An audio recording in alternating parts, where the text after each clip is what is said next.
up and in, and Weisner had to get it. Oh boy, here we go. Frias barking at Weisner on the first pitch, and the benches are going to empty. Frias went right at Weisner, not happy with that pitch up and in, and we are locked and loaded in Game 3 of this series. 2-1 to Jonah. Runners their leads. Sends it right back to the mound. It's booted by the pitcher. Run's going to score. Everybody's safe. Patterson sends one to left center field. That ball is back over, and it's dropped in left. Everybody's going to be safe. What on earth is going on? Luther smacks one to right center field, but it's going to hang up. Oh, he dropped the ball! Oh my! How does a ball go past the pitcher's mound if it hits a guy in the arm or the hand? Swing and a miss for strike 3. Oh yeah, now you're going to toss him. Wasn't even looking at him. For the third, Smybert to second for one, back to first in time. Double play! Oh boy, here we go. The benches are going to empty again at second base. This has been brewing all night. You know what? Neither side has been helped either way. Nope. Well, the rivalry is alive and well.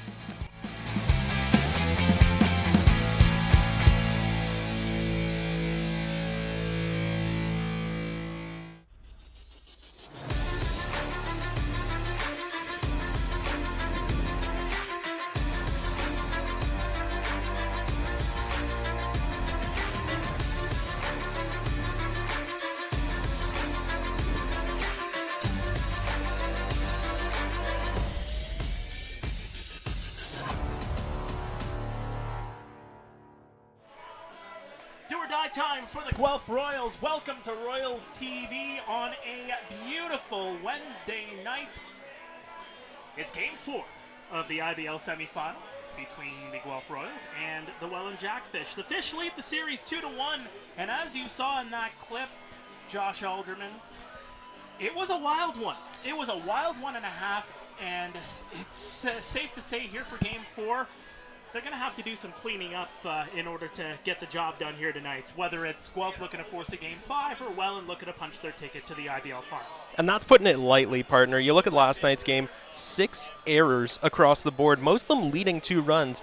In fact, out of those 9 runs scored in last night's game, just 3 of them were set as earned. So both teams are going to have to be on the lookout tonight, try and clean up and tighten things up defensively if they want to push ahead in this series. Now, I know neither team was too thrilled with the strike zone from Connor McKenna. By the way, he is working second base tonight for the umpiring crew. But overall, when you look at this, when you look at these 2-2 lineups, you know, there are some changes that are afoot here. First of all, let's throw up on the screen the Guelph lineup. Most notably, no J.D. Williams for the Guelph Royals, who was injured on that slide home in last night's game. And with J.D. out, that's going to shuffle around the lineup a lot differently. You have Franklin Torres leading off, Connor Morrow sticking in that 2 spot, Takamatsu jumping up into that 3rd spot, Liam Wilson, of course, staying at first base. But the biggest change, Andy Leader back in the game in tonight's lineup. He'll be starting in center field, and Claudio Custodio will be the right fielder to kick things off tonight. Now, one of the things that people were thinking of coming into this, because of course Claudio started in game number 1, this gives Claudio an extra day's rest on the arm if there's a potential Game 5 situation. You know, you can rely on a Jacob Cush if starting pitcher, by the way, tonight is Edgar Garcia for the Guelph Royals. If there's a little bit of faltering from him, or you know his pitch count goes up, you can go to Jacob Cush out of the pen if you need to, or you can go to some of the other options that the Guelph Royals do have in the bullpen and save Claudio's arm for a Game 5 situation should Guelph end up coming out victorious here tonight. Now, on to the Welland Jackfish side of things. Not really much of a change from last night's game, but very notable to note once again that Jake Sanford back in the lineup, his second game since coming back from the Frontier League's Ottawa Titans organization, I should say. Put up a big bagel on the board last night, but is looking to bounce back. He was a big impact player in the early part of the season, so having him back in the lineup, both defensively and offensively, is a massive addition for the Welland Jackfish and might be the piece that pushes them over the top. Well, let's take a look at some of the head-to-head stats, because both of these two teams have been, they've been very good in the playoffs. Of course, Guelph end up sweeping the London Majors in the first round, Welland sweeping Kitchener in the first round. They've played 3 games already in this playoff series. There you see the stats there. The fielding percentage is quite up there as well for both teams, but it should be noted as well, and some of these stats come from the first round too, but when you look at runs per game, runs against per game, Guelph, it seems like just looking at the numbers, they tend to have the advantage here, but again, games are played on the field, not through the numbers, and the Welland Jackfish know this, and it's going to be a very tight, very tough ball game here tonight. And again, for the Guelph Royals, they're going to be coming out in desperation mode. Well, back in Game 2, myself and Eli Pearl, we talked about this right off the top. The Guelph Royals need to capitalize on those golden opportunities. Whenever you have runners on base, whenever you're facing perhaps a tired or beleaguered pitcher, relief or starter, you have to make the most of that. You have to get on top of them early. Just overpower the Welland Jackfish, because they have will in spades. They've been here before. It's a very experienced, tenured team. So you've got to overpower them early and quickly. Leave them no chance to bounce back. Well, when you look at runners that were left on base, both of them into double figures last night. I believe 11 for Welland, 10 for Guelph. The pitching was very good in game number 1, obviously, with Claudio Custodio, yes, faltering a little bit, but Tio Ortega played very well. You had Euclides Layer in game number 2 for Welland, who played very well himself, but Guelph ends up taking it to him, and obviously Guelph end up winning that game by a score of 8-1. What are you looking for as the X factor in this game here tonight? I think what I'm looking for from these pitchers is going to be longevity. See if these two starters, former Major League relievers, can both, Dominguez and Garcia, can they both go long into the game? Are they going to stand up to the tall task of facing off against these respective tough lineups, top to tail? These are good teams, good lineups, like I just said. But can these pitchers put up with what these teams have to offer? For me, I want to see Garcia and Dominguez go 6-7 innings of good baseball.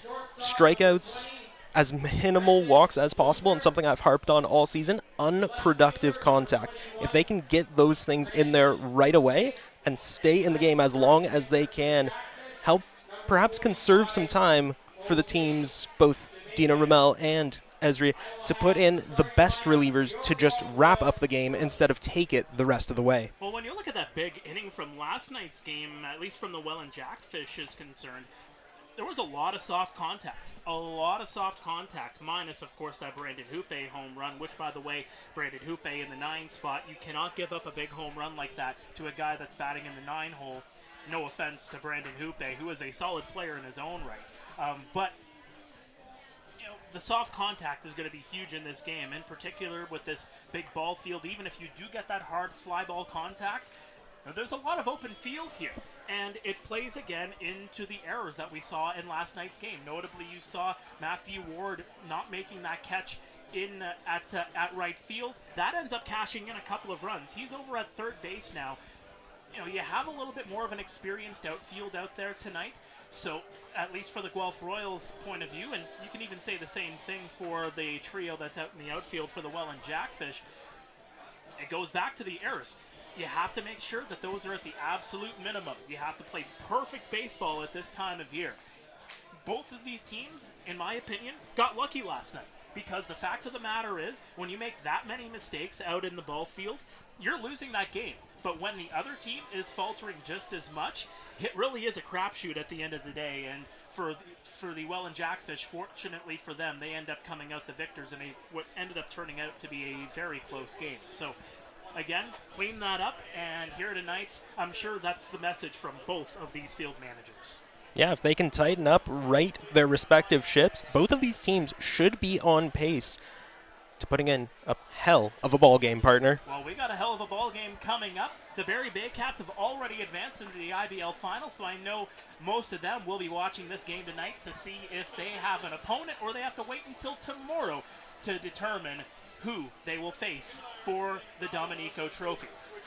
We'll be back after this. Don't go anywhere. Game 4 of the IBL semifinal is next, right here on Royals TV.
Welcome inside David E. Hastings Stadium here in Guelph. We are getting set for game number 4 of this IBL semifinal series. The Welland Jackfish up 2-1 on the Guelph Royals. Mark Perry alongside Josh Alderman, and it seems like a funky camera.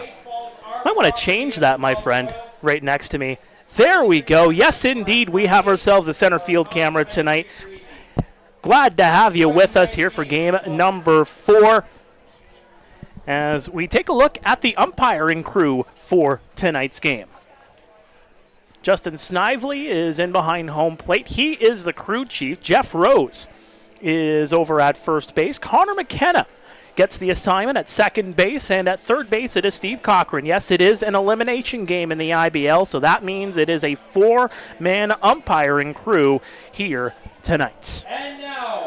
Beautiful conditions for baseball, by the way, as I see the moon that's up in the sky here, 25 degrees, a lot of sunshine. It's been beautiful all day, not too humid. This is exactly what you want for some baseball. This is as good as it is going to get here in the Royal City. A beautiful backdrop, both weather-wise and scenery-wise, for tonight's matchup. Well, let's take a look quickly at the defense for the Guelph Royals as they are being introduced onto the field here as we speak. You mentioned it, Ashton Patterson, Andy Leader, and Claudio Custodio out in the outfield. Matthew Ward is over at third base. Connor Morrow is in at short. Franklin Torres, Liam Wilson, and Kaner Pena is in behind home plate. And he will be catching the former major leaguer, Edgar Garcia. Garcia, in these playoffs, a 0.000 ERA across 2 games, has 2 innings pitched and 1 save to his name, has been the de facto closer for the Royals pretty much all season long. You look back at the regular season stats, 2.83 ERA across 18 games, had 41 innings pitched, struck out 41, had 7 saves as well. His last start, in fact, came back on July 25th at the Toronto Maple Leafs down at Christie Pitts. 5 innings, 7 hits, 5 runs, 4 walks, 3 Ks, but did come away with the win on the day and has a very impressive record against the Jackfish this season, including one of his select few starts back on July 15th right here at Hastings. Went 7 innings, gave up just 4 hits, and struck out 4 on the way to a very impressive night. Well, you said it, that Edgar Garcia, just the 2 appearances here in the playoffs as compared to, a good run in the regular season. And you mentioned, being a closer for most of the year. There was that particular period of time for maybe about 2-3 weeks where he was coming in as a starter. So it's not like he hasn't gotten a lot of length here this season. He has gone a number of innings in those starts as the Royals were trying to work out, of course, their lineups before the transaction deadline, and bringing in obviously Claudio Custodio to fill in that hole in the starter's role, and allowing Garcia to kind of take his natural position out in the bullpen and being a reliever, and it gives you another option too. You can have him as a long-ish relief appearance, if you will, and have it as kind of an opener here and then turn to a Jacob Cush. There's some options that Dino Ramel can work with here tonight. And I think that's going to be the name of the game tonight, partner, is options. What's available? Who can be used? Who do you burn tonight with everything on the line? And who do you try and save should you make it to Game 5? Well, that is going to be the question. But for the Guelph Royals, they can't be thinking about tomorrow. If they lose tonight, there is no tomorrow. So Jonah Weisner will step up to the plate as we get started here for game number 4. Glad to have you with us here on Royals TV, and I'm sure there's a lot of you watching in tonight, and we appreciate you for it. And there is a big contingent here of Royals fans as they're already getting started with Let's Go Royals chants as they're trying to get their team some energy in the early going here. Garcia with the pitch, in for strike 1, and we are underway at 7:37 Eastern. Weisner, about the ideal leadoff man, batting .360 in these playoffs, 9 hits. The delivery from Garcia in similar position there, but it just missed the strike zone inside, and the count's now 1-1.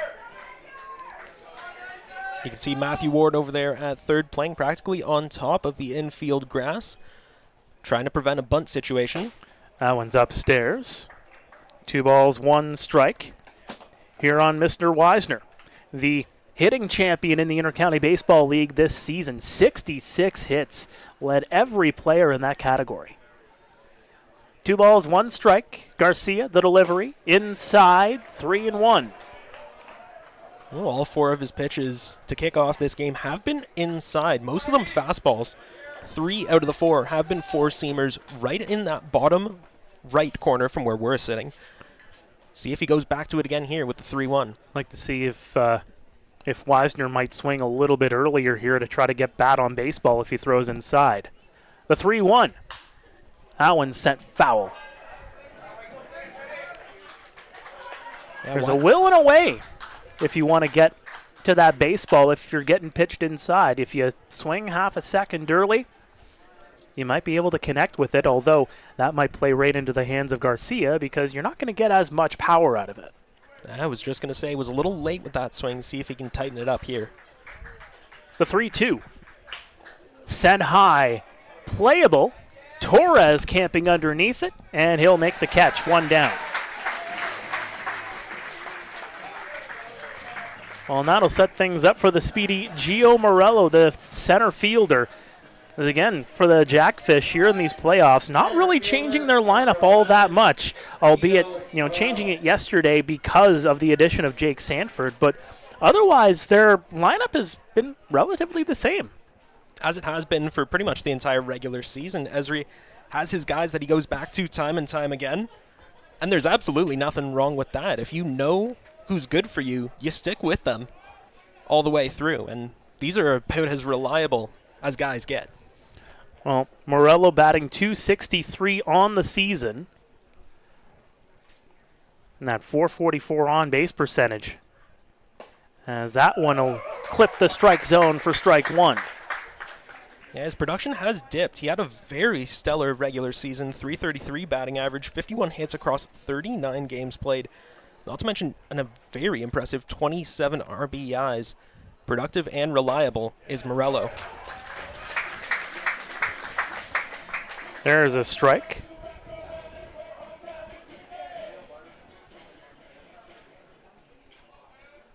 Garcia shaking off a couple signs from Pina. See what he goes to here. The 0-2 is smacked foul.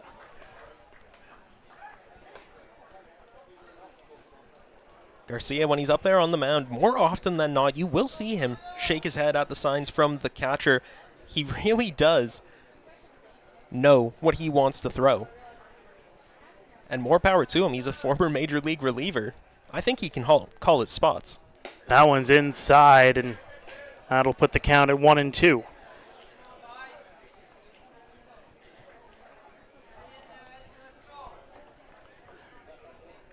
Again, Morello in this series is batting 4 for 13. The 1-2. Missing at the knees. Vans didn't like that one too much. Yeah, that ball had a bit of break to it. Not quite the fastball, the 4-seamer, I should say, that Garcia has gone back to time and time again in this first inning. That seemed a little more like a 2-seamer. Had a bit of a break at the end and just dropped slightly out of the zone there. And that one goes inside yet again. Puts the count full at 3-2. And again, Garcia going back to that inside pitch. Yeah, well, it did work off the top with Wisner. This at-bat getting drawn out a little further than that one did. But really is seeming to favor that one against lefty batters.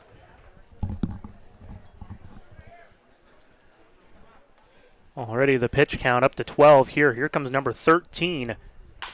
Chopper right to Torres. On the hop, over to first, and in time to record the outs. Looked like Wilson may have got handcuffed there on the throw, but he was able to hold on to it. Yeah, had a little bit of trouble with it, but tightened up, righted the ship, and was able to make that play. And that's exactly what I'm looking for from players, not just on the Royals, but from the Jackfish as well, is make those plays. Don't let this big game situation get to your head, prevent errors as much as you can, and just play solid textbook baseball all the way through. Well, here comes Mateo Porcelato batting .200 in the playoffs, hit .396 during the regular season, 57 hits. And is a threat to steal when he gets on base. Of course, missed game number 1, came back, hit 2 doubles in game number 2, went 0 for 5 last night, including 3 strikeouts. The 1-0, swing and a miss for strike 1. And dare I say, that's the first time Garcia's gone outside in this inning. Threw that slider over the outside edge of the plate. And let's face it, he had Porcelato fooled the whole way.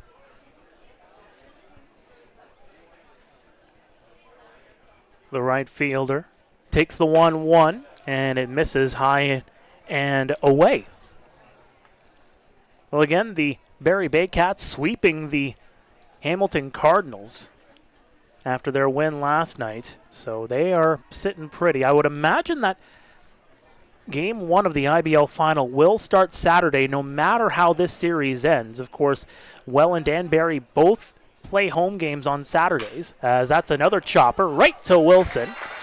Calls off everybody. He goes over and does it himself for the third out. So 17 pitches for Edgar Garcia, and it's 3 up, 3 down. And we head to the home half of the first. But again, just to kind of go back on that point, obviously Welland plays on Saturdays, Barrie plays home games on Saturday afternoons. I would imagine that a Game 1 of the final, no matter who ends up winning this series, be it Welland or Guelph, you're going to see Game 1 probably on Saturday. I'd imagine that's the case, partner. I mean, you laid it out right there. Both of those teams usually play their Saturday home games anyways, so it would just make perfect sense to me. Well, again, 17 pitches in, 9 of them for strikes for Edgar Garcia. And now for the Welland Jackfish. And again, coming into tonight, I was figuring, hey, you know what? What's going to be the strategy here from both of these field managers? Are you going to go back into the rotation and go Custodio versus Ortega? No, they decide, you know what? If there's a Game 5, I want my best guys to be my best guys in the best situation possible. So tonight, you go Jose Dominguez, you go Edgar Garcia. You mentioned it, both former major leaguers. It's very good in their own right. But again, this is kind of a shift from both of these field managers in determining, hey, you know what? Game 4, yes, for Guelph, it's do or die. You'd think maybe you go to Custodio then, but you know what? You give him a little bit of extra rest, and that just goes to show the faith that Dino Ramel has in Edgar Garcia to come out and start a ball game. And let's face it, Jose Dominguez, he is no slouch either in these playoffs. Similar to Edgar Garcia, has come in relief in 2 games, of course, pitching 2 innings, up to a 0.000 ERA, has given up just 1 hit and struck out 2 in the regular season, of course, coming out of the bullpen more often than not, had 6 wins to his name, a 4.12 ERA, 45 Ks as well. His last start came August 4th at the London Majors. Went 5 innings, gave up 2 hits, 1 earned run, struck out 6 on his way to the W. We're going to start things with Franklin Torres, the second baseman. There you see his playoff stats. Not a home run to his credit as of yet, but he's stolen a bag. The OPS around 760, slugging .393. He's one of the better hitters down the stretch, as that one misses down and away for ball 1. Yeah, former LA Angels farmhand has made quite the impact ever since rejoining the Royals about midway through the season. Takes that pitch high and deep into right field. Porcelato getting underneath it, and he'll make the catch. Well, let's take a look at that defense for the Fish here tonight. Again, not really much of a change from what we've seen so far. In fact, not really anything at all. Brandon Hoope out in left field, Gio Morello, Mateo Porcelato. Then you got Thomas Green, Brendan Luther, Jonah Weisner, and James Smybert in the infield, and Robbie Mullen in behind home plate for Jose Dominguez. So again, why change what's broke?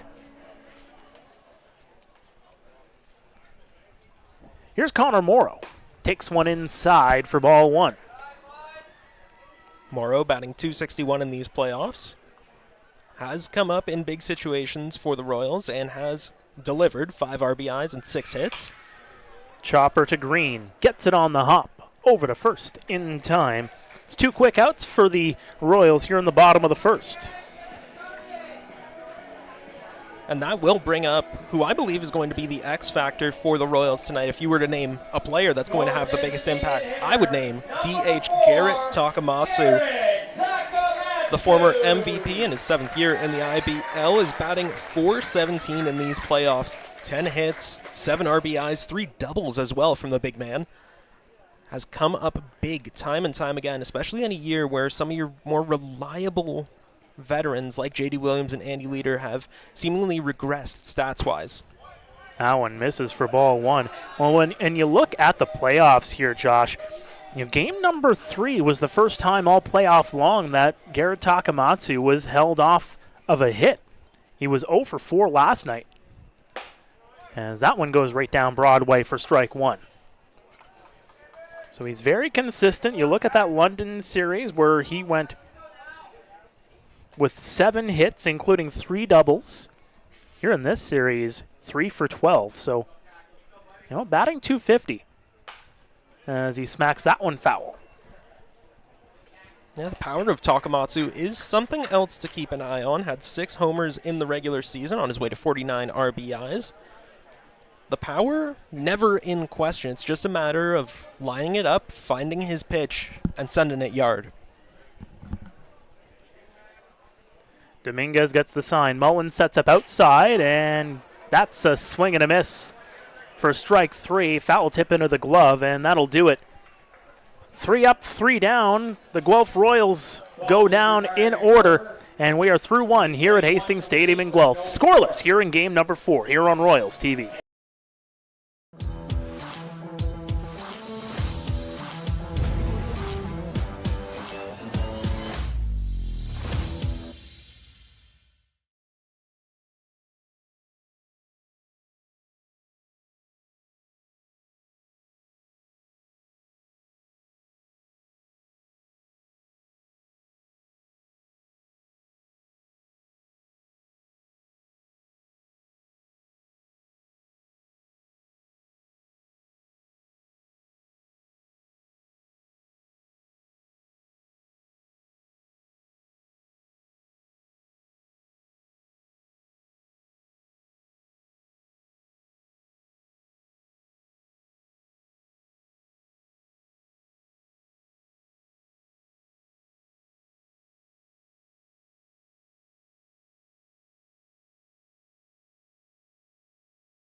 Welcome back inside Hastings Stadium in Guelph, getting set for the second inning of play. Both teams going down in order in the first.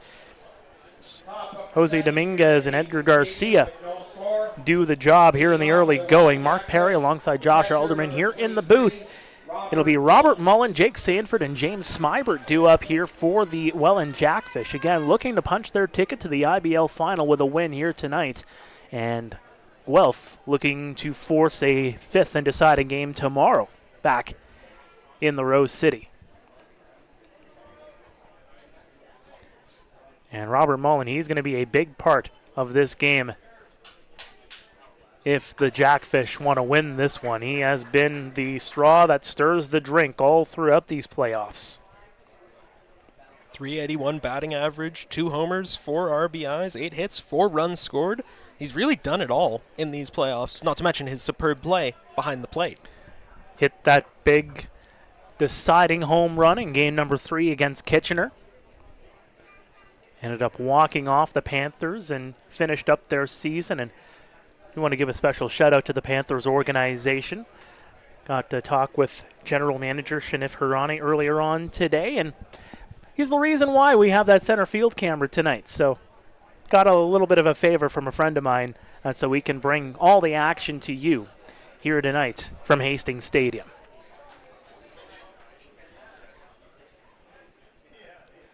The delivery from Garcia is going to miss at the knees. I know many of you have, expressed your frustration over the lack of camera angles, camera quality here in Guelph this season. We do thank you for being patient. It's something that we have been trying to work on all season long, but again, if you'd like to help us out, reach out to us. Instead of just saying, hey, that camera's bad, that's terrible, you guys are awful. Yeah, put your words into action. We're always looking for volunteers. Yeah. We're always looking for equipment. Be constructive instead of destructive. Right on. 2 balls, 1 strike, and that one's going to miss. 3-1. And I think that's kind of volunteerism in a nutshell, right? People think about, wanting change, but they're too afraid to enact that change. 3 balls, 1 strike is going to miss outside for ball 4, and Robert Mullen will lead things off with a walk. But again, maybe I'm just talking out of line here, but hey, sometimes you got to step up and be the change that you want to see in the world or in the Hastings ballpark. Yep, these teams do not get by without your support. An army of volunteers. Welland's the exact same way. They have an army of volunteers that help them out on their broadcasts and around the ballpark. We're the same here in Guelph. Every team is the same. You get by with a little help from your friends, if you will. Jake Sanford now the batter with a runner on first. And that'll go right across Broadway for strike 1. Sanford returns to the Jackfish after a less than ideal stint with the prolific Ottawa Titans of the Frontier League. As we mentioned off the top, no hits and 3 at-bats last night in his return to the Jackfish. As that one's sent high into left field, Patterson gets underneath it, and he'll make the catch. So 1 down for James Smybert. Smybert has been struggling as of late in these playoffs, batting .208. Has 5 hits, including a home run. Hasn't quite come around in this series, though.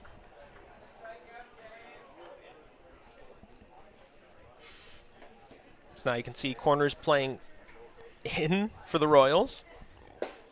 As that one will clip the strike zone. Again, Garcia working that inside pitch, and he's gotten that call about 4 out of every 5 pitches. And it felt like last night, too, there were a number of batters that were really crowding the plate. The 0-1 upstairs, missing.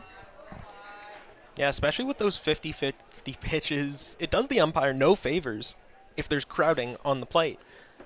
Well, and I think that's the whole thing with these pitchers here is those inside pitches, you're just trying to push them off the plate. Give them some extra room. The 1-1.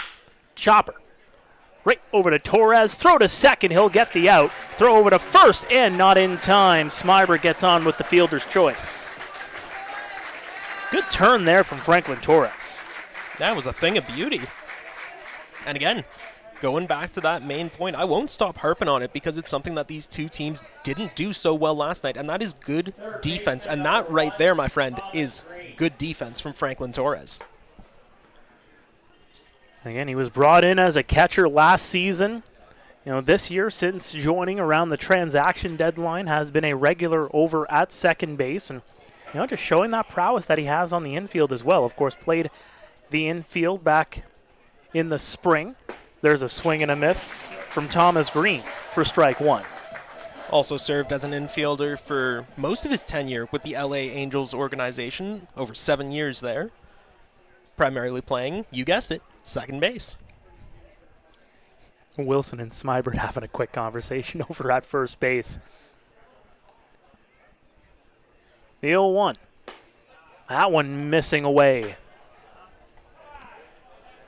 And you're already starting to see that pitch count start to elevate a little bit. Again, I say it all the time, 12 to 15 per inning is ideally where you want to be to get any length in this ball game. And already pitch number 30 incoming here from Garcia. Swing and a miss for strike 2. It's certainly not going to help with talks of longevity if Garcia keeps pitching the way that he is, but credit to the Jackfish. With these fouls and unproductive contact, they are running up the pitch count of Garcia, trying to test the bullpen of the Royals, and credit where credit is due, that may just work out for them. Fans get loud here at Hastings. Here comes the 1-2. Strike 3 on the outside edge. First strikeout for Edgar Garcia, and we are through to the bottom of the first, and we remain scoreless here at Hastings. A good recovery inning there from Edgar Garcia after putting on Robert Mullen with the walk, and obviously the missed double play, if you will, albeit James Smybert flew down the line. Like pretty much every other Jackfish batter, is known for his speed. Smybert, finding a different gear, hitting the nos, and got there just in time to beat the throw. So, don't forget you can hit like and subscribe. We love the algorithms around here. Pardon me.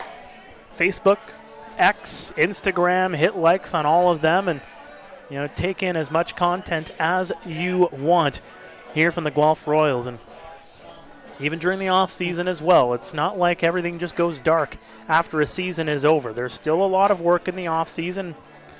Obviously, signings end up coming up, and obviously the IBL. Feel like there's going to be some changes afoot coming up in the off season, some major things to kind of keep updated on. So make sure you're up to date with all of that. You can hit like and subscribe here on the YouTube page. You can also hit like and subscribe, or more specifically, just like on the social media channels, if you will, and keep up to date 12 months of the year. And you know what? Why not? IBL Inside Pitch. Give us a like and follow there as well, as we'll have the preview of the IBL final podcast coming up later on this week once we determine the 2 finalists. And obviously, we have a lot of off-season content coming up as well, working on some interviews, and obviously no rest for the wicked because, again, could be some change afoot, and we'll keep you up to date all throughout of it. That's going to be the source you're going to want to look to for that info, folks. 2, I should say, the Royals and Inside Pitch. That's right. Here's Liam Wilson to lead things off here for the Guelph Royals as he takes one in for strike 1. Wilson, of course, very aggressive on the base path. You saw that slide trying to break up that double play in last night's game that ended up starting off that second bench clearing brawl between these two teams. No love lost between Guelph and Welland, and again, dates back to last season. These two teams played in a 5-game slobber knocker. But let's face it, partner, those were 2 very different teams than the one we see on the field today. Well, I mean, Wilson wasn't even part of that Guelph team last season. Yeah, majority of the new Royals on this team were not part of that series last year. Welland, of course, they like to keep things the same. Only a few fresh faces, but you look at the likes of Wilson, Custodio, Lazar, Pina, Frias, Case, even Burdett and Topley, Matthew Ward. The list just keeps going and going. The 0-2, that one's put into left field. Hangs up too high, and Hoope makes the catch. Or did he? They're going to say they called out, but everybody's saying that Hoope dropped it in left field. Both fans and Royals players are raising their voices in protest. That is Steve Cochran that's over at third base that made the call, and Dino Ramel is having a conversation with him, and he is telling him, have a conversation about this. And this is a familiar scene. Umpires coming together to discuss a play that is being questioned by a few hundred people here in attendance tonight. And that's the thing you usually look for with outfielders, with plays, catches that may be in contention. You're going to want to look for that raised glove. I got it. That kind of signaling. That's what professional outfielders do to kind of signal to the umps, to their team, that they came up with it. And I didn't see that from Hoope. And you can see Dino Ramel immediately just telling everybody to get back to the bench. Again, Wilson is out. They are going to confirm the out.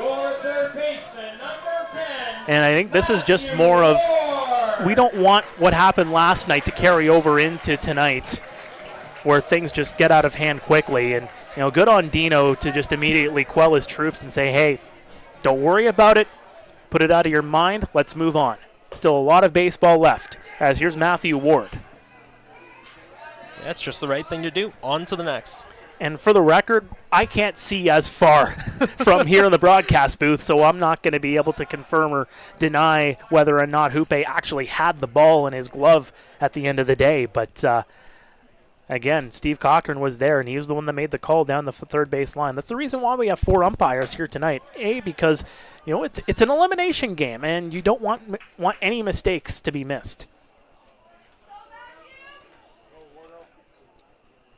Ward, typically patient, took a big hack at that last pitch, trying to go yard. And there he goes into right field. Porcelato getting towards it, and that's going to drop foul. Ward is still scampering over. He didn't hear the call.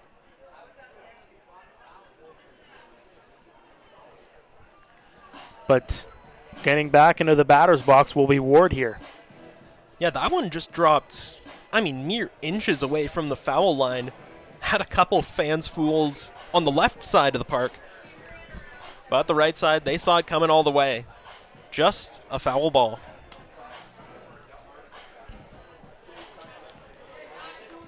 Well, it seems our center field camera just went out, folks, so might have to get a word to our friend Eli to go check out that situation. Yeah, shouts out to Eli Pearl. He's done some fantastic work for the Royals this season. A lot of things around this ballpark, broadcast included, wouldn't be where they are without him. Shouts out to him. So here is Ward with a swing and a miss for strike 3. Second out of the inning. And second strikeout of the game for Jose Dominguez. Well, that is going to bring up the catcher, Kaner Pina. 350 batting average in these playoffs, 7 hits, including a double in the regular season as well. Has been a force to be reckoned with. 289, 11 hits, 2 homers in his debut night with the Royals. Takes that first pitch inside, 1-0. Pina, a teammate of Torres in the LA Angels farm system, spent 7 seasons there. Howen missing inside. 2 balls, no strikes.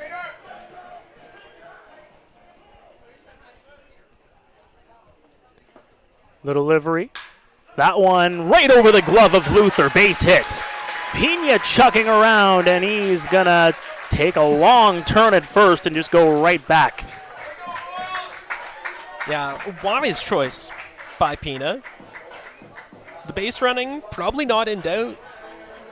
But that throw in from Morello was right on point. I think Morello and Porcelato, 2 of the best arms in the IBL when you're talking about outfielders. Don't want to test them, especially not tonight. Well, with Pina on first, here comes Claudio Custodio. Without any stats here in the playoffs, of course, he did come in on offense in one of the games against London, but didn't get a hit. Again, he's here to provide you some defense and provides you an extra body and keeps his arm a little bit more rested for a potential Game 5 situation.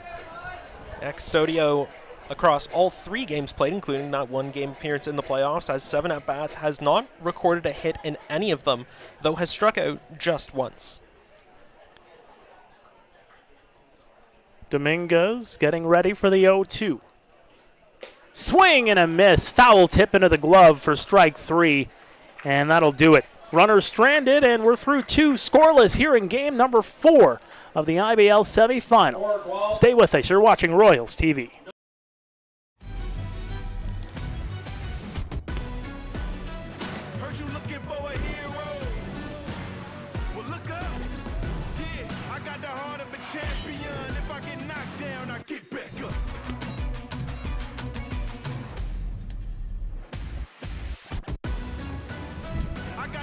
a champion. If I get knocked down, I get back up. Hardline drive up the middle. Whoa! Lindor out of nowhere. How did he do that? That Lindor can play. I don't know about that hair. And don't get me started on those gloves. I don't know. I kind of like it. It's time for a revolution. The Rev 1X by Rollins.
Welcome back to Royals TV. Mark Perry, Josh Alderman here with you. Top of the third here from Hastings Stadium in Guelph. Scoreless. Welland Jackfish looking to punch their ticket to the IBL final with a win. And Guelph doing a good job here so far, holding them off the board. As there is ball number 1 here on Brendan Luther.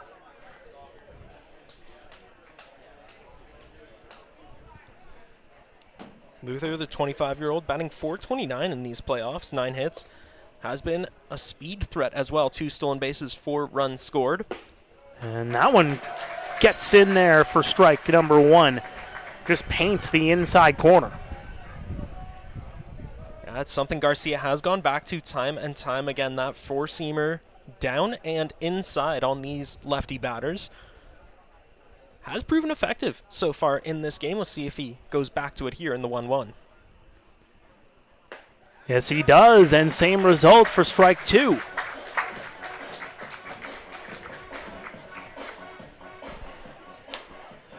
Yeah, if it's working for you, don't mess around, don't change it. Especially with the plethora of lefty batters with the Jackfish. Just exploit that system, make the most of it, and it's worked for you so far. Keep doing it now. The 1-2 is going to be fouled back.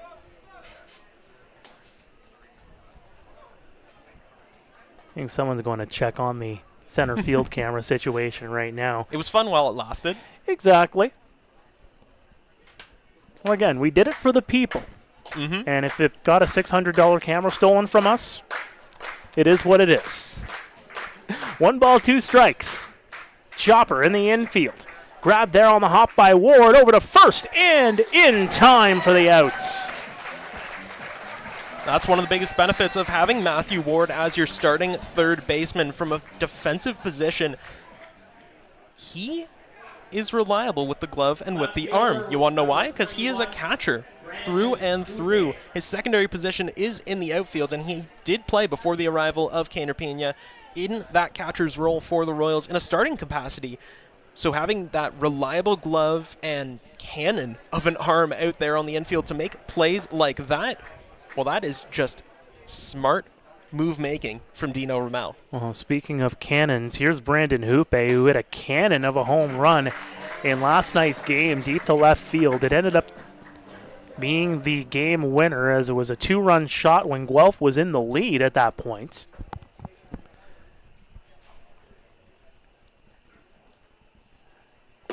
Delivery on the outside edge clips the strike zone for strike number 2. Garcia has faced 1 over the minimum here so far. The fans start to get loud here on the strike 2. That one missing way outside. Changeup that just really ran away from him there. Tried to send it outside, but, well, a little further outside than he would have wanted. Royals defense playing further back than they usually would. Conscious of the power that Hupé brings. That one missing on the outside. 2-2. Not to mention he's been a very solid contact hitter throughout these playoffs. 333 batting average, 7 hits as well. Looking back at the last few games, fastball has been an issue. 5 strikeouts in the playoffs so far. The delivery is going to be fouled off.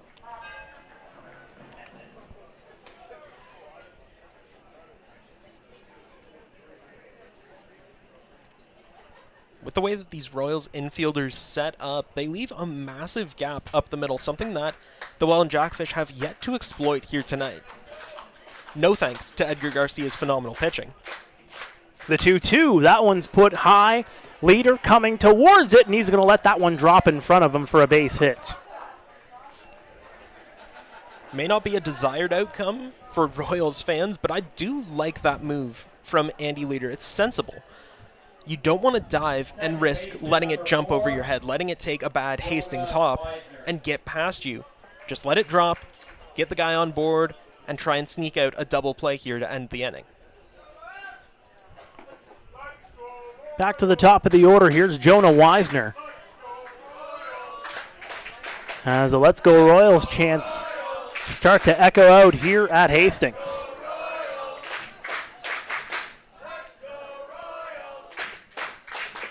Inside, missing for ball 1. And you see Matthew Ward playing into the grass there yet again.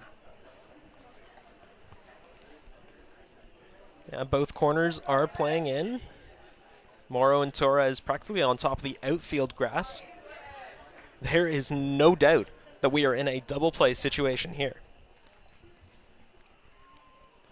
The delivery right across Broadway for a strike.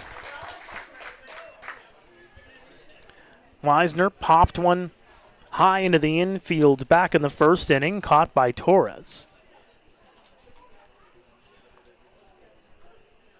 Hupé with a fairly large lead over at first. Here comes the 1-1. He's going to go, throw into second base, and that one gets over the head and in safely as Hupé. As Pena just airmailed that baseball into center field. Not something that he has done very often, if any time, throughout this season so far. He has been reliable and steady behind the plate ever since his arrival here with the Royals. A little shocking to see, and frankly, he's lucky that it didn't result in Hupé advancing a further base. Be interesting to see what that gets scored, if it's going to be a stolen base or they're going to charge Pena with the error on the throw. He was going anyways, so that's going to be a 50-50. I think you give him the stolen base on that one, because I think he's getting in there anyway, even if the throw was online. 3 balls, 1 strike here on Weisner.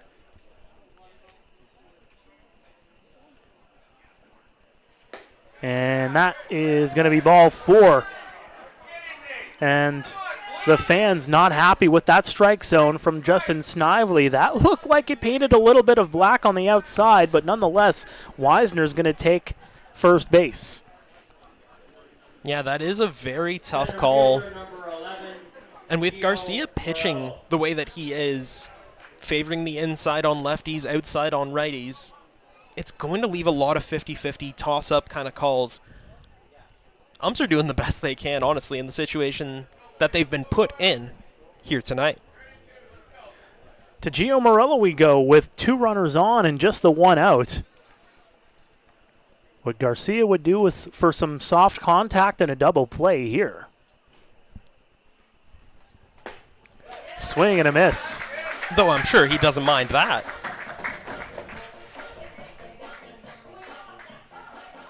Morello, the 6-year IBL vet. One of the returning faces from last year's squad that lost that, in their perspective, heartbreaking series to Guelph. That one's fouled back. There you can see very frustrated with that swing punching at his bat as he stepped out of the batter's box there and adjusted his gloves. Visibly frustrated is Morello. See if that emotion carries over into his next swing in an 0-2 count.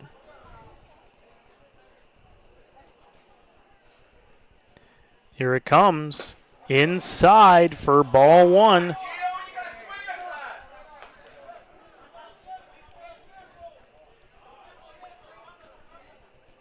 Fans from both sides packing Hastings tonight. Something you love to see. Pretty sweet attendance for, well, I guess this time of year amounts to a school night. Great to see plenty of youngsters from both sides showing up and showing off tonight. Yeah, you'll be back in school very soon. Started yesterday, actually. Yes, indeed. It is a school night, but it is. There's no place I'd rather be. 1 ball, 2 strikes here on Gio. Inside for ball 2.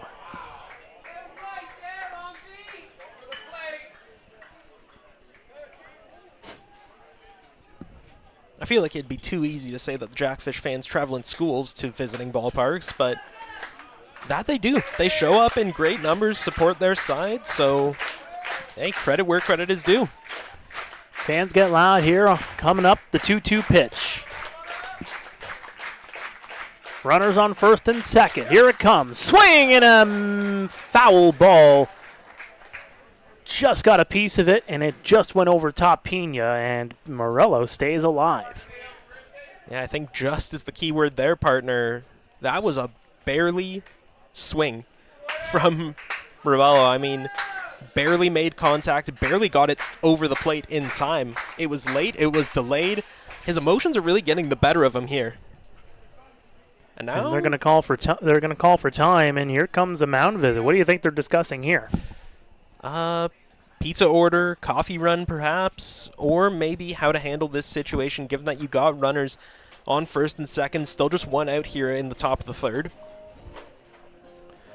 You can see immediately Justin Snively going out there to make sure that conversation is just about one thing and one thing only. Waves off the mound visit. Yeah, just a little meeting of the minds out there. Some readjustments, some tactical advice being shared. In a situation like this, that's exactly what you want to see from the Royals. Battery mates supporting battery mates. Missing outside for ball 3. Pena just about diving onto the grass there. Really had to go out of his way to snag that one, but again, tightening up from last night's performance. Getting better with each new batter up at the plate.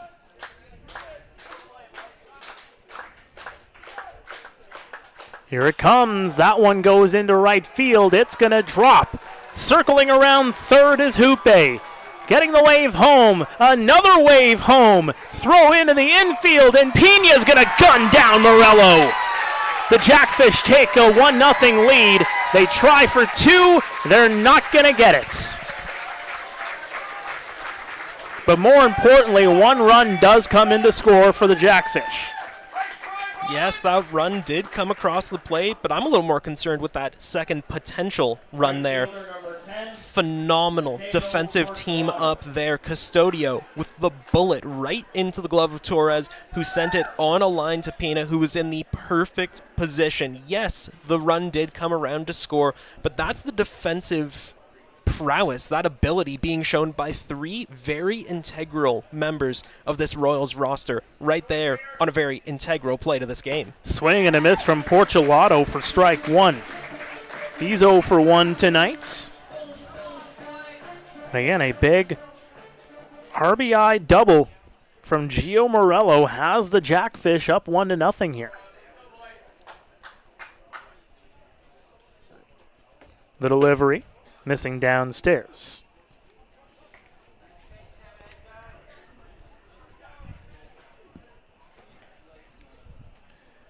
A pitch count elevated yet again here for Edgar Garcia, he had 31 coming into this inning. He's already up to 56.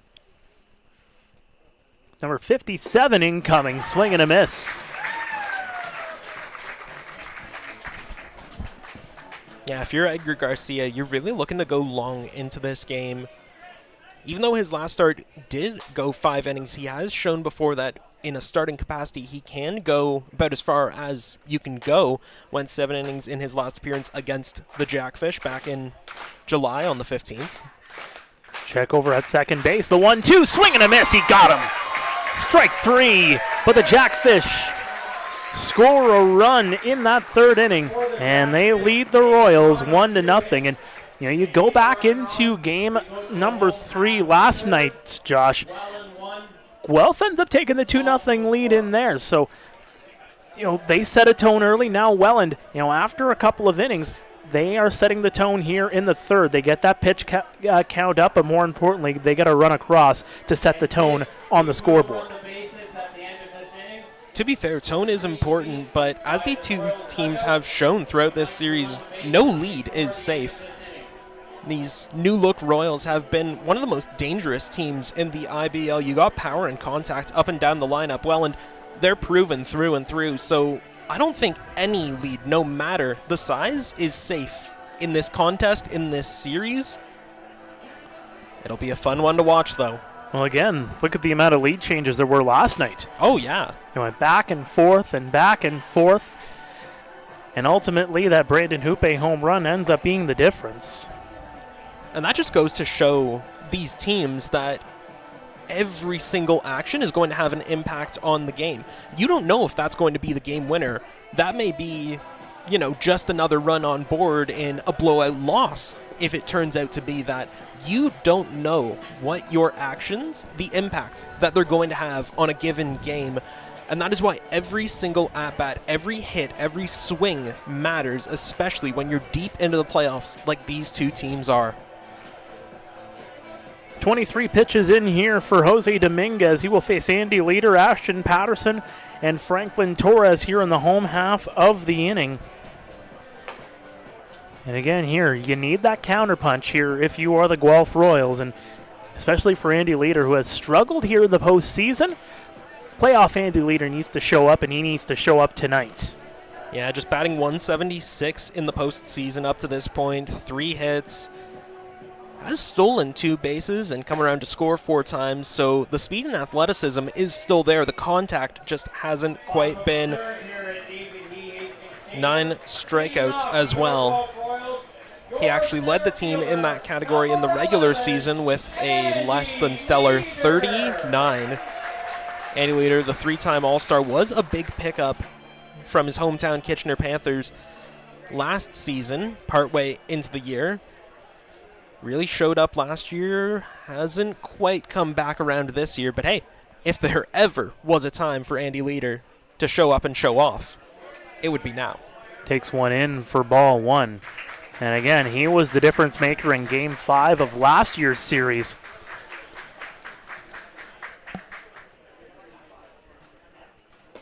So if he wants a reversal of fortunes, like you said, no better team to do it against.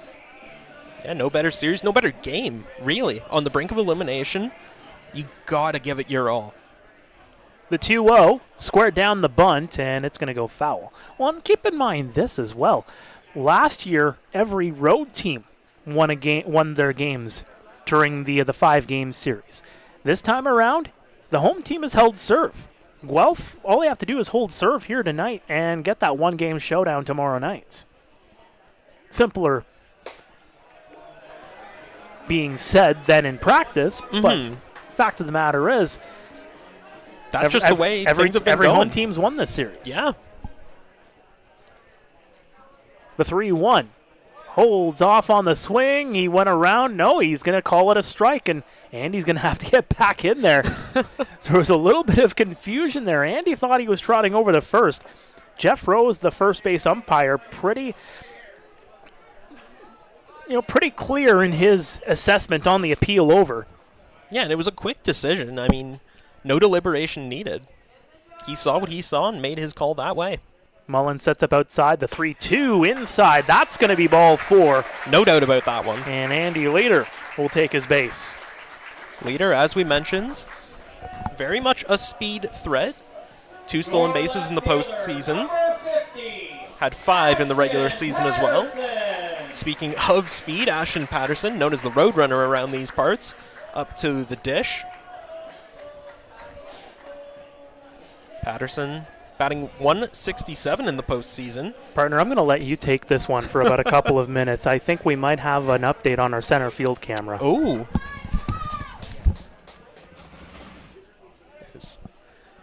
Dominguez gets set. Leader is going to go. The throw in from Mullen. In time. Connor McKenna fairly late with that call, but the call was made nonetheless. Beauty of a throw from Robert Mullen to gun down Andy Leader. Catches him stealing at second base. 1 out on the board. All right, so I get off the headset for 2 minutes, and there's already a stolen base attempt, and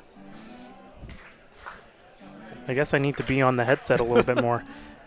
Yeah, the Welland Jackfish. I just got a message. They're asking if you could take the headset off a little bit more often. I don't know. My numbers from Jackfish fans on the podcast all season have been pretty good, so I beg to differ. Patterson takes one outside for ball 4, and Patterson will get on base. Picks up his 15th walk of the season, regular and postseason combined. Yeah, the last time you took off the headset, Jackfish picked up a massive caught stealing on Andy Leader. Here, with Patterson on, still 1 out on the board. I expect to see the Roadrunner, well, run here in this situation. Try and stay out of the double play. So there you see the camera is working here once again. Glad to have that back up and rolling. Torres takes one for strike 1. He is 0 for 1 in tonight's ball game. A fly out to right field his first time up.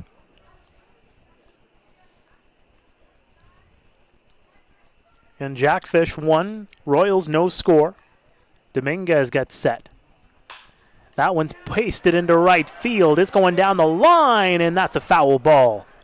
Patterson doesn't seem to know it.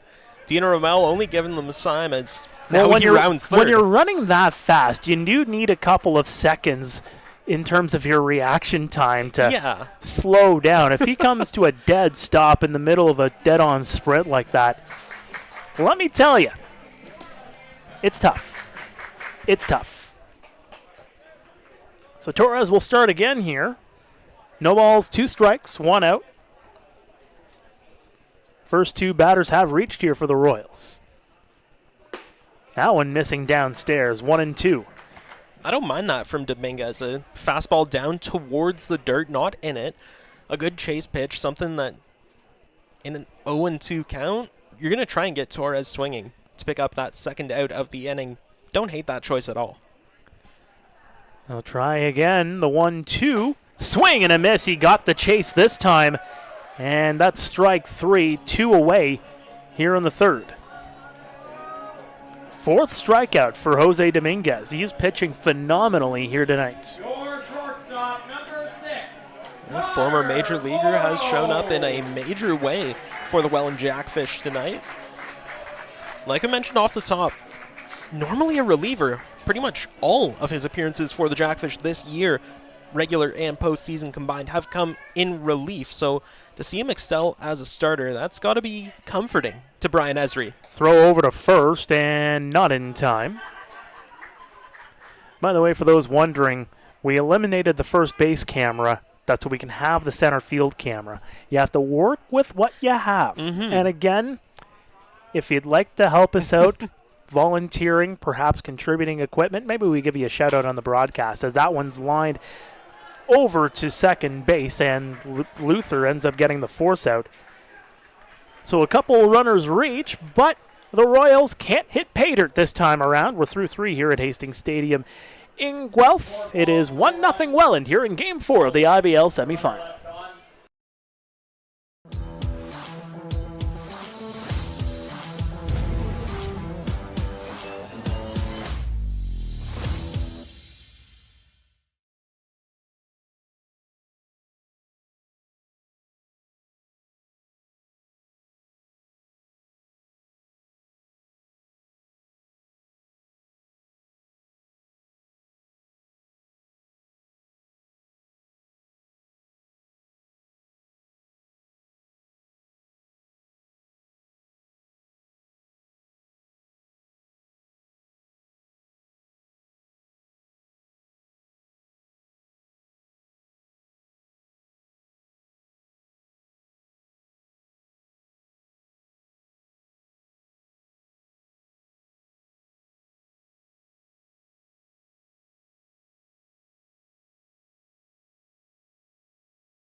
Welcome back to Hastings Stadium in Guelph. We are heading into the top of the fourth. Glad to have you with us here for Game 4 of the IBL semifinal. Winner of this series to play Barrie for the IBL championship, which will likely begin on Saturday. Then again, I'm just speaking on hypotheticals. I don't speak in absolutes here for this situation at least, but here's an absolute for you. The Welland Jackfish leading 1-0 here on the Guelph Royals, as they will send Robbie Mullen, Jake Sanford, and James Smybert up to bat here against Edgar Garcia with that elevated pitch count. Number 60 comes in for a strike. 1 ball, 1 strike. Mullen has been the power in this powerful Jackfish lineup. 11 home runs, 40 RBIs, led the team in both categories in the regular season. There's a swing and a miss for strike 2.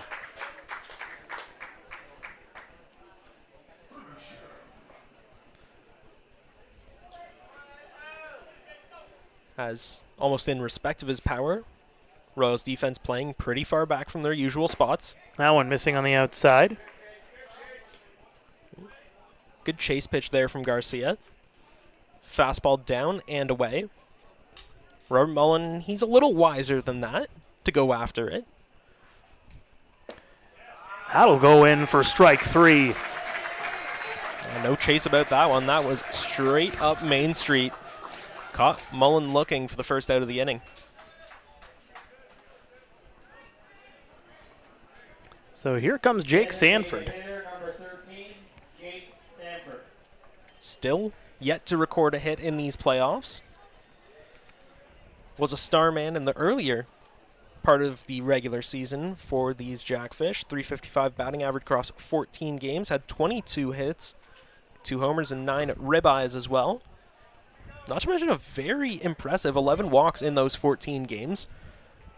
Contacts, power, good vision at the dish.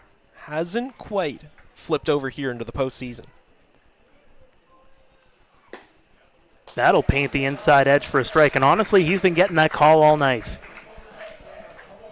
Yeah, no difference, no change there.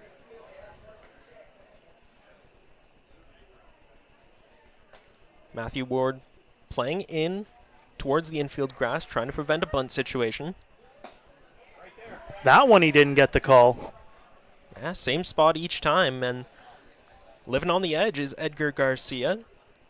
Those 50-50 pitches could go either way, and he's got the benefit of the doubt more often than not here tonight. There's a swing and a miss. 2 balls, 2 strikes here on the former Ottawa Titan. Although I'd imagine that won't be former for too long. This is a guy that's going to stick around the Frontier League or even in higher leagues, as that one's popped up and into foul ground. Jake Sanford's got a great trajectory over the next few seasons. You know, into his pro career, wants to get back into the conversation and hopes to have a major league career one day. Yeah, it's not out of the question. He's a young player, very, very bright future. If he can turn up in big moments for these Welland Jackfish here in the postseason, it's going to help his stock rise even further. That one gets by Pena, and that'll be a full count. And don't forget, you can always reach out to us at any time through the Guelph Royals organization. And we love to have as many bodies around. By the way, bodies do come with equipment. Might have a spare camera laying around that might help the organization. Yeah, any contribution helps. It's not just your time, as Jake Sanford is going to take the walk here. And as Mark mentioned earlier, that doesn't just go for us here in the Royal City. That also goes for the Welland Jackfish, for the Hamilton Cardinals, for every other team in this league. Volunteer help is wanted and needed across the IBL. So, yeah, if you got time, come out and support. If you got equipment, offer it. Offer your time, offer your help. Again, spare camera lying around, battery pack even, as we saw with the outfield camera. May need a few more of those. Yeah, more hands means we're less encumbered, if you will. As that one smacked high by James Smybert into left field, and over to make the catch is Ashton Patterson. Maybe we're just pandering.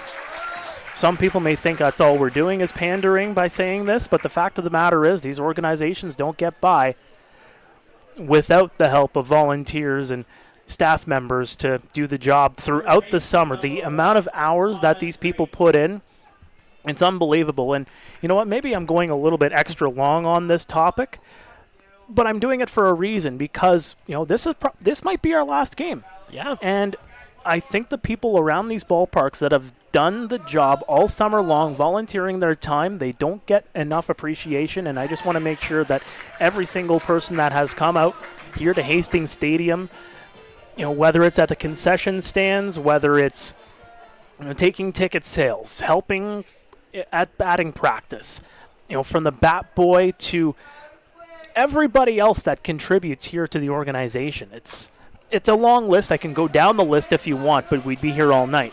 Fact of the matter is, we thank you for everything that you've done all season, and we hope to see you back here for 2026 and, maybe some friends to go along with them. Yeah, to put a bow on it, volunteers, they are the lifeblood of this league. For all that the league has given to you, maybe it's time to give a little something back, as the amazing volunteers here at Hastings have done all summer long. Fans get loud here at Hastings Stadium. No balls, 2 strikes here on Thomas Green. The pitch. Strike 3. He got him on the outside edge. And Green not too thrilled with it. A quick word there to Justin Snively. Still having words with him. And he's just going to walk off here as we're heading to the home half of the 4th. And a good job there from Edgar Garcia. As the pitch count, up to 73 now, but a little bit less than what we saw in the 3rd. A good job there in recovery for Edgar Garcia. And we're not seeing any action in the bullpen just yet. So that shows that Dino Ramel does have faith in his starter, in Garcia, to go, at the very least, another inning or 2. Barring any exceptional circumstances. Now, looking back at the regular season, these were 2 very radically different teams than the close series we have seen here in the postseason. You look at the Royals, Takamatsu, Wilson, Pina, and Leader were the only Royals batters out of anyone registered to the lineup this year, batting over 200 against the Jackfish in the regular season. And then you look at the other side of that tail, every Welland Jackfish batter eligible, minus Sanford, was batting over 200 against these Royals. Of course, top being Porgelato with 444, Luther 368, Hupe very solid 263. So to see that disparity on paper, with the regular season numbers, you would think this would be a runaway series for Welland, but no, this is about as close as it can get, partner. Well, Jose Dominguez comes back out here for the 4th inning, and again, Garrett Takamatsu leading off here. And again, so with a lot of ball to be played here, needs to be a little bit of a spark here from the Guelph Royals. Again, just down 1-0, but need to get a little bit here on Jose Dominguez to kind of rock his confidence a little bit, because it seems like so far Jose Dominguez has been dialed in.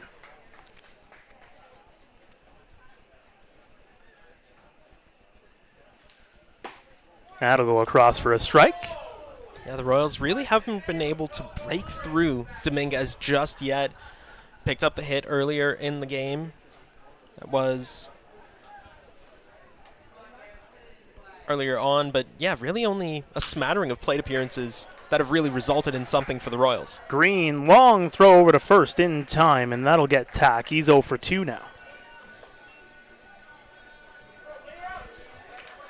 So here comes Liam Wilson. He's 0 for 2 on the Knights.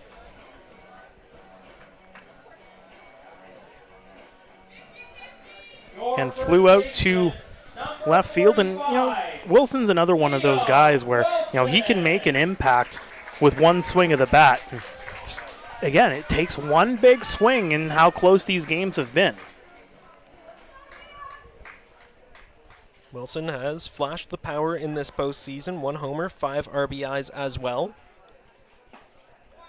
Of course, 3 and 15 in those respective categories in the regular season. Not quite the highs of years gone by, but very stellar stuff from the 29-year-old. Dominguez checks in with the dugout before throwing the next pitch. Chopper right on over to Luther. Over to first in time. And again, Dominguez getting a little bit of soft contact here in this 4th inning. Yeah, that's the unproductive contact that I mentioned off the top. It's okay if guys put bat to ball as long as nothing comes of it. That's what Garcia and Dominguez have done very, very well early on in this contest. Dominguez especially. And with that low pitch count, with that unproductive contact and the amount of strikeouts that he keeps racking up, I could see him easily going 7 innings in this game. Of course, going back to that line, barring any exceptional circumstances. Ward, first pitch he sees, he'll put that one into foul territory and send about 24 kids going after it. Good crowd here tonight. Yeah, plenty of youngsters packing the park. Like we mentioned, it is a school night, so it's great to see them out and supporting both of these clubs.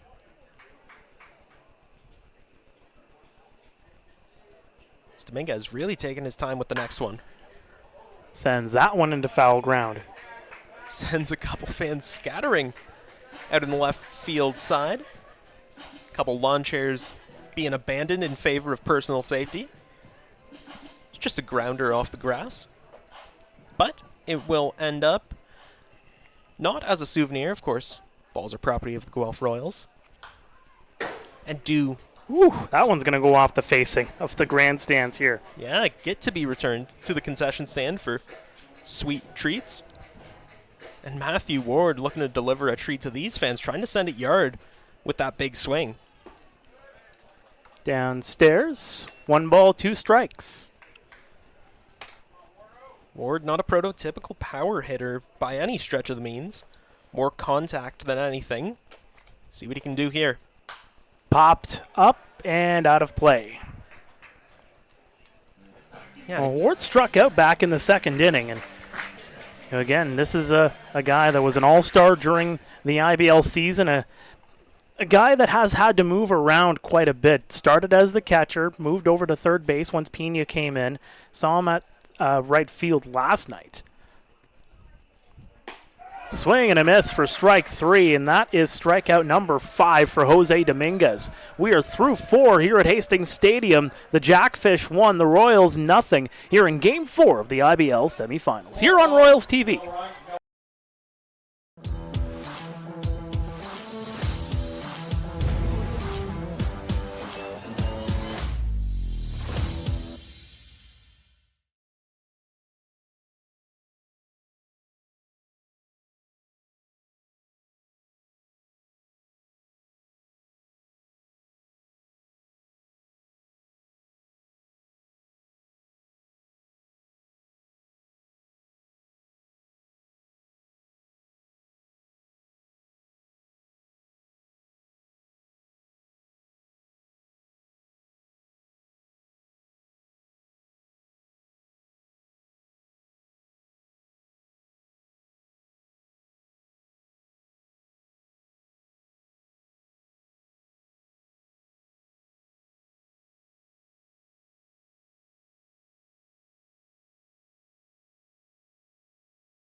Welcome back to Hastings Stadium here in Guelph.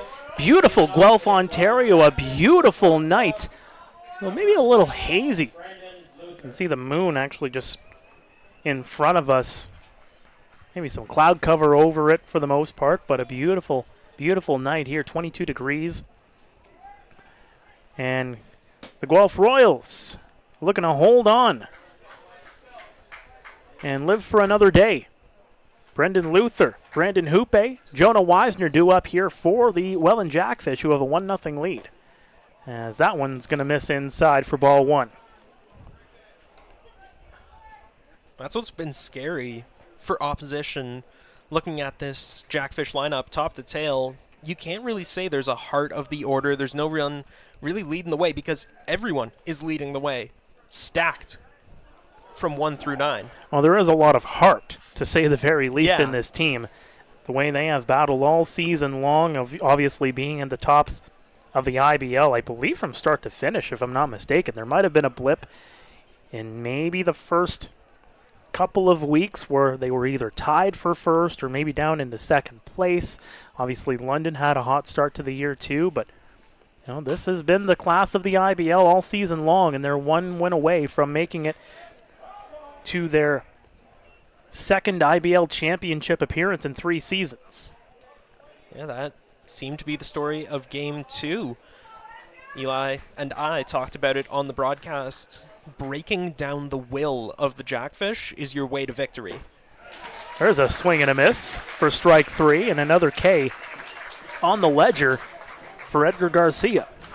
Yeah, weighing them down, wearing them down through gritty, effective play. Just like that is how you're going to get to these guys, get in their heads and overpower them in the long run.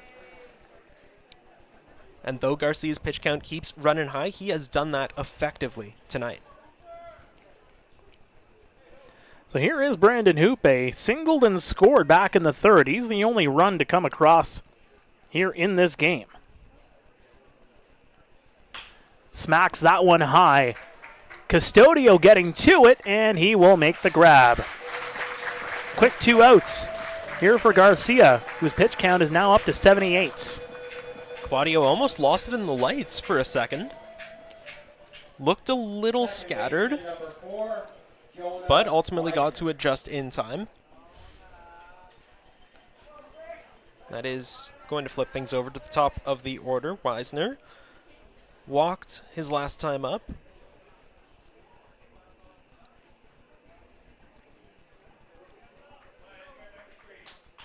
As Garcia taking a second to gather himself on the mound. The delivery, that one missing outside. Well, it looked like it was a little bit more across the plate there.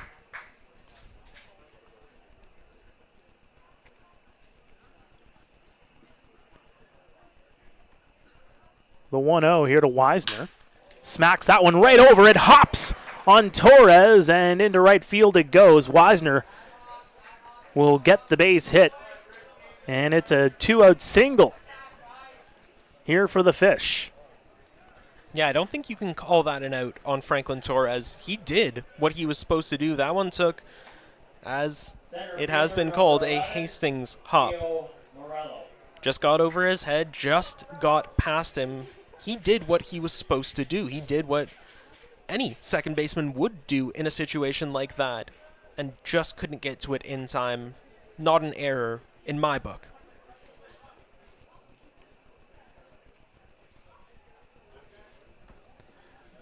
Well, here is Gio Morello. He has the RBI on the board here tonight. 1 for 2 with that double. Throw over to first, not in time. Again, smacked the double. Hoope comes in to score. Weisner was also on base. He came around and was tagged out at home on a great play from Claudio Custodio on the throw back into the infield. In for strike 1. Seems like he's getting that call now, maybe about 80% of the time. Well, he seems to have kind of taken the umpire's calls in stride, taken them into his next deliveries, his next pitches, and place them just a little further over the plate, still keeping it in that same zone, though. Constantly improving and working is Eddie Garcia. That one missing upstairs, and again, that's what you got to do. And again, it's maybe the movement of the ball itself as well, where it just clips a part of the plate. If you're going straight fastball, maybe it's missing, but if you're trying to slide it in there, maybe a looper in, clips a little bit before it reaches the glove. It's a tough job. It's a tough job. He's got his work cut out for him with Wisner up at first base, 5 stolen bases here in the postseason, not to mention a pretty all-right 26 in the regular season. A speed demon is Wisner. And that one missing on the outside for ball 2.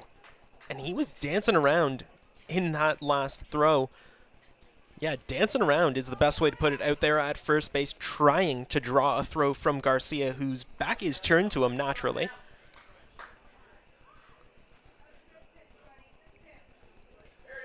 Swing and a miss for strike 2.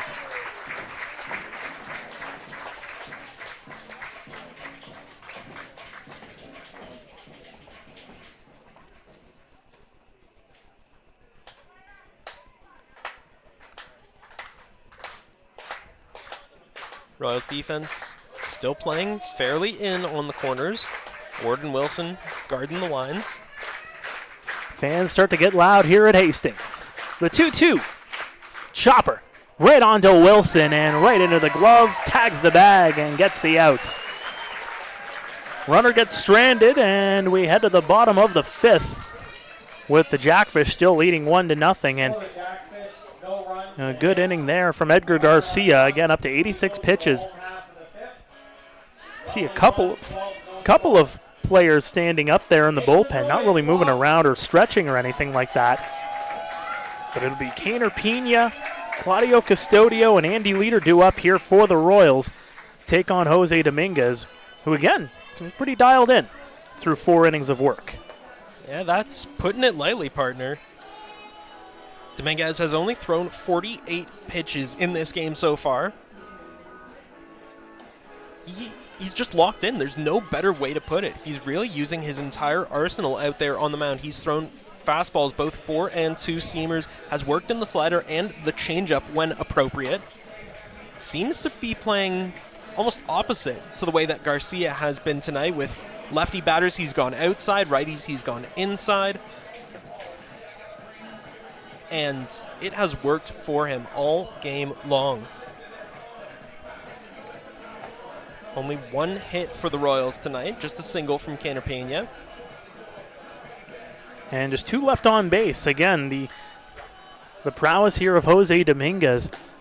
It turns out that Brian Essery had a bit of an ace up his sleeve. Didn't have to turn to Tio Ortega or even Euclides Layer, who has given the Royals fits all season long, albeit Layer was in game number 2 that Guelph ended up actually winning. But again, Jose Dominguez is a stout starter, and it just goes to showcase that depth that the Jackfish have with the arms. So here is Kaner Pena, who is 1 for 1. He hit that lone single back in the 2nd. That was his 8th hit of the postseason. Of course, carrying a .350 average into tonight's contest. There's strike number 1. One of the impact players signed just before the transaction deadline by the Royals. Has been a welcome addition. Sets that one right down the middle. A base hit for Pena, as he is starting to showcase that he's got Dominguez's number here tonight. 2 for 2 now for the catcher. Yeah, in my eyes, it's about time that someone stepped up, really brought the fight to Dominguez. The Royals batters have been waiting back a little more. They've been a little later with their swings, almost waiting to see what Dominguez throws at them. Pena, being a catcher, he has him read all the way.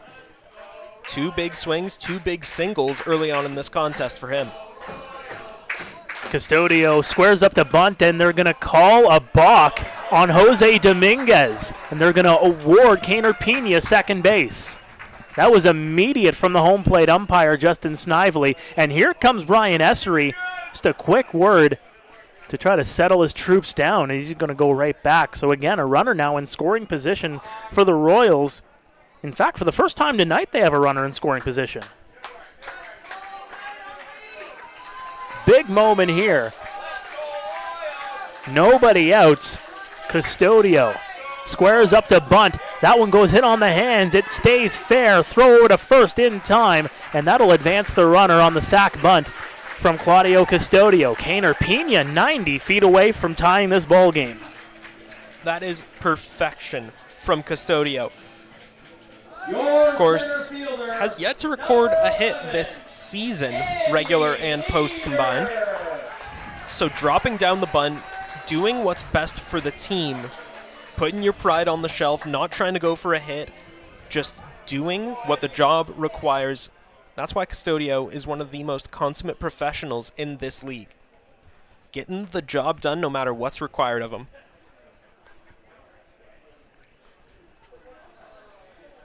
The infield in on the grass. Leader walked his last time up, swing and a miss for strike one.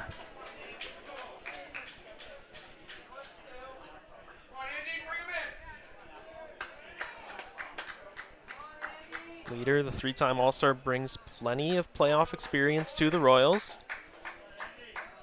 Has yet to really break through just yet. That one way inside. The runner is going to be tagged out coming home. Bit of confusion as they tried to steal home. On the play, Leader squared up to bunt. A little bit of confusion there as they sent Pena home early. And just like that, that is a huge break for the Jackfish. I think that is going to be the moment that comes back to haunt the Royals. That is a big missed opportunity, a big misplay. That one misses inside. 1 ball, 2 strikes here on Leader. That is, quite frankly, inexcusable in a game like this. That is a brain fart and a half. I don't know what they were trying to do, but I believe it's going to have a devastating effect on the Royals' chances here. Chopper is going to go foul. Yeah, I just don't know what the play was there. Of course, Leader, about as reliable as a hitter as they come. We mentioned his experience before. You trust him to drop down the bunt, get through that. But and you see right there, that would have been the runner coming in to score on the wild pitch. Yeah, that is the moment that is going to come back to haunt the Royals should they lose this game. And we go back to last night's game, the amount of errors that were in that contest. Trying to clean things up. Right there is just one of those prime examples of one small play can turn out to be a huge difference in such a close ball game. Here comes the 2-2. Smacked foul.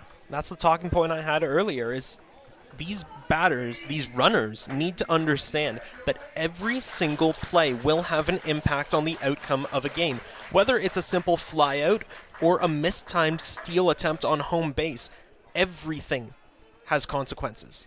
The 2-2, swing and a miss, he got him. Jose Dominguez has K'd 6. He is cruising here for the Welland Jackfish. And we are through 5 here at Hastings. The Jackfish lead the Royals 1-0 here on Royals TV.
Welcome back to Royals TV, heading to the 6th inning of play. The Guelph Royals trailing the Welland Jackfish 1-0, and also trailing the Fish 2-1 in this best-of-5 series. Welland looking to punch their ticket to the IBL final. Thank you all for joining us here tonight.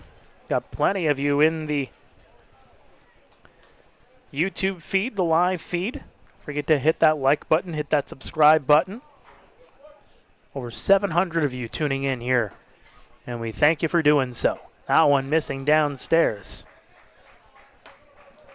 Mateo Porcelato, Robert Mullen, and Jake Sanford are due up here for the Fish. And altogether, this has been a really, really good series. I mean, you take out Game 2 where Guelph handily took down the Fish, as that throw is going to go over to first. Good job there by Garcia to get the force out. You know, it's been close game after close game after close game.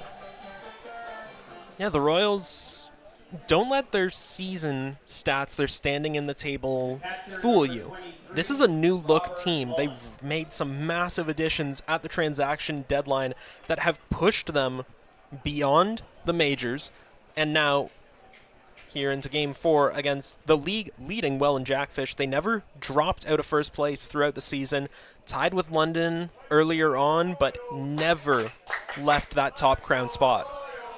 The Royals fans getting loud here as that one, great grab there by Morrow. Not going to be in time as the throw over to first gets Mullen over there safe by about a step and a half.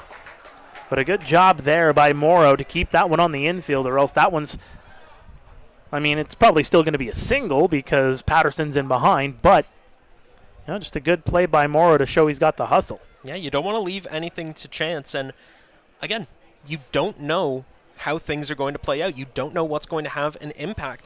So yeah, grab that ball, dive for it, go for it all the way, because that throw came in just a half second behind the runner. So with a runner on, one out, here's Jake Sanford, who's 0 for 1.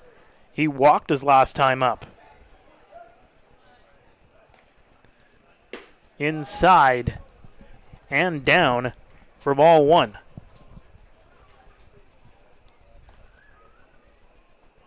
Again, both Ward and Wilson in towards the infield, trying to prevent any kind of bunt play. Upstairs, 2-0. That being said, Welland, they're not exactly the bunting type. No. Although they will drop a bunt when the situation calls for it. Mm-hmm.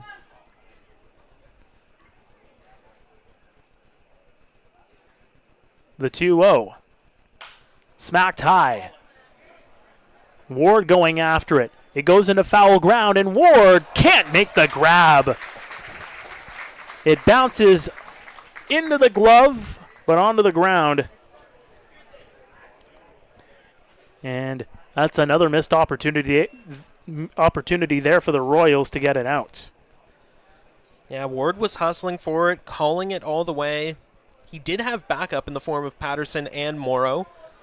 The further back it drifted, it looked more like Patterson was going to take the lead and call for it, but Ward stuck to his guns. Yeah, I respect that, but ultimately didn't pay off for him, didn't come up with the ball.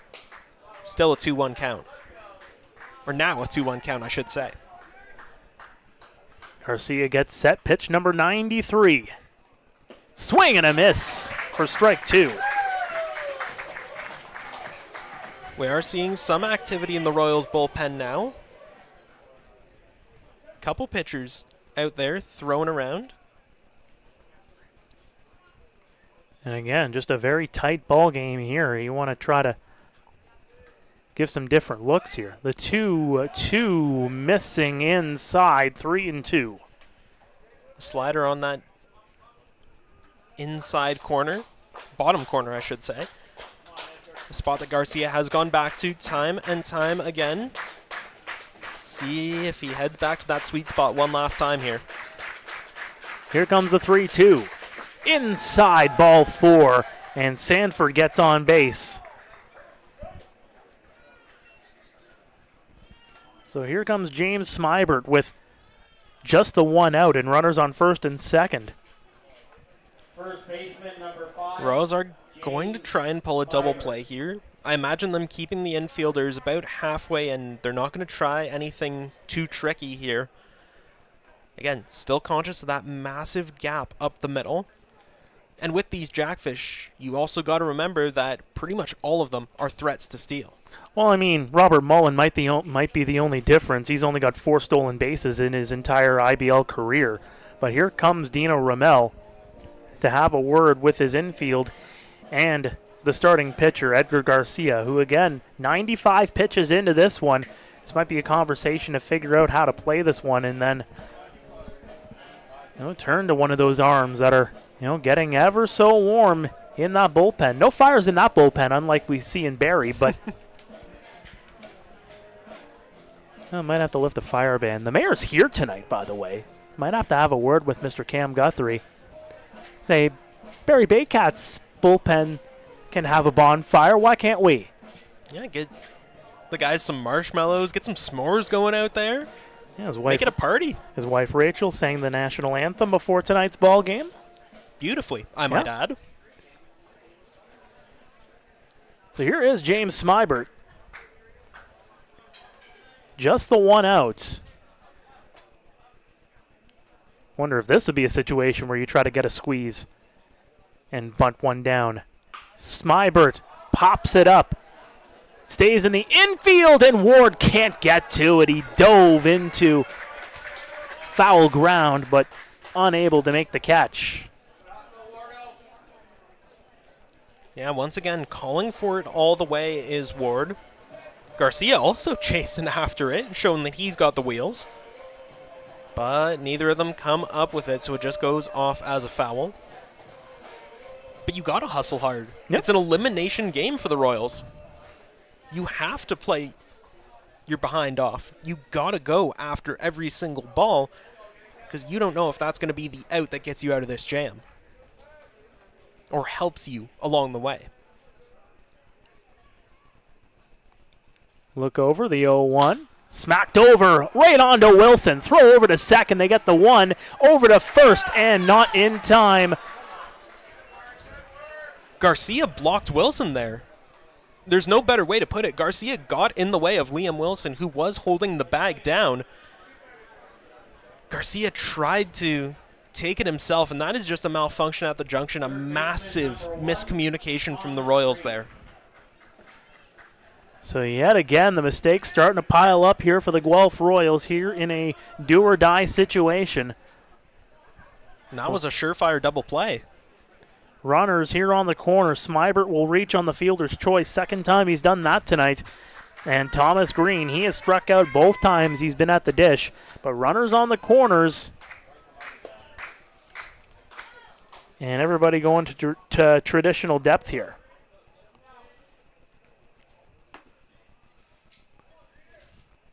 Pena sets up outside. That one missing. Looking for that bottom corner. 98 pitches now for Edgar Garcia.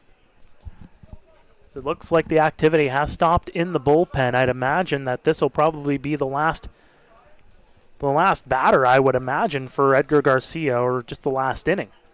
Swing and a miss for strike 1. Yeah, should he stick around to the end of the inning? This will be the 6th inning pitched by Garcia, and that's what I mentioned off the top, longevity. Go 6, 7 even, and give your bullpen guys time to warm up, time to prep, so that you can use the best of the best. The 1-1. Missing outside yet again, 2-1.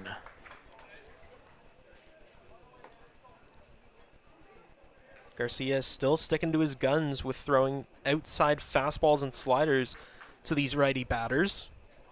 That has been his MO all throughout the game. See if he still goes with it here in the 2-1.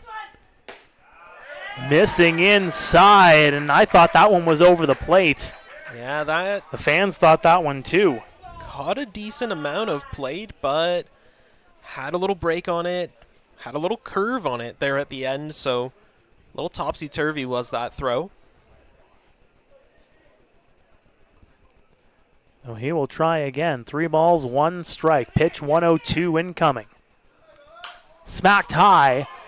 Stays in play. Pena has an eye on it. Kaner Pena can't make the catch. And is that another pivotal point of this ball game?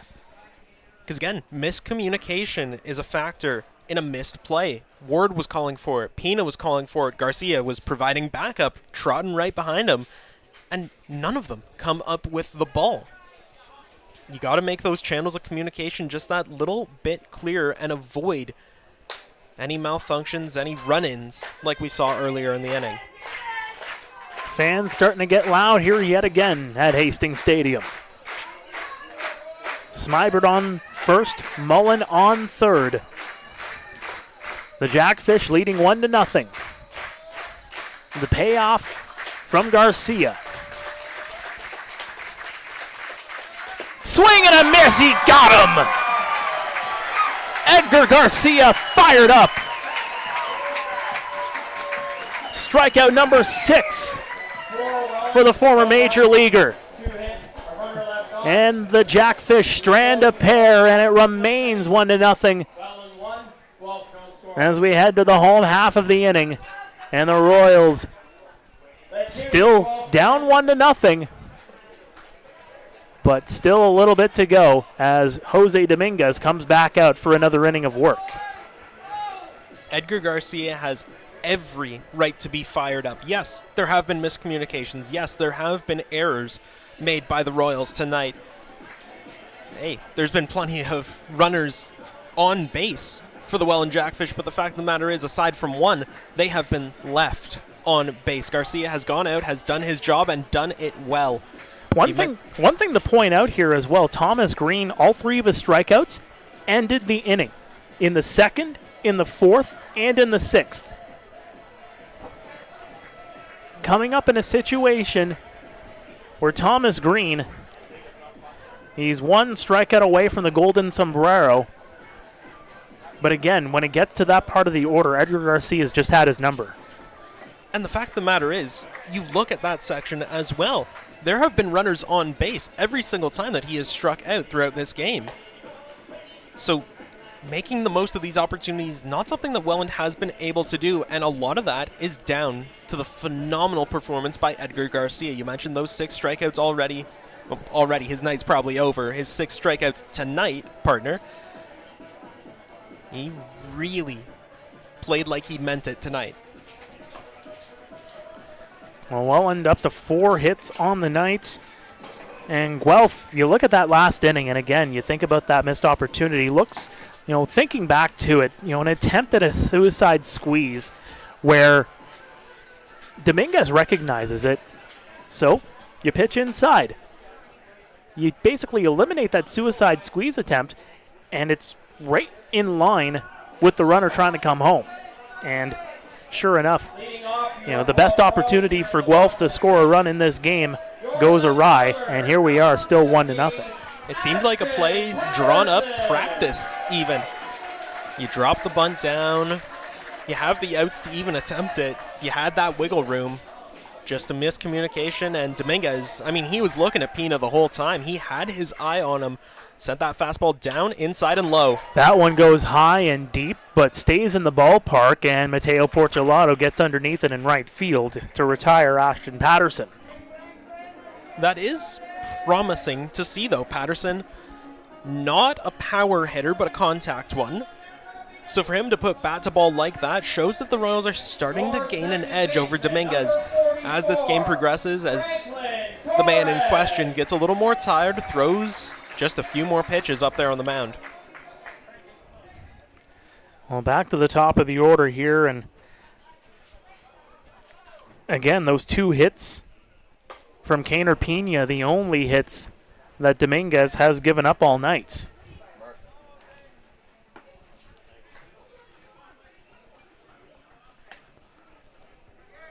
Torres, he's 0 for 2, a strikeout and a flyout. That one missing inside. 2-0.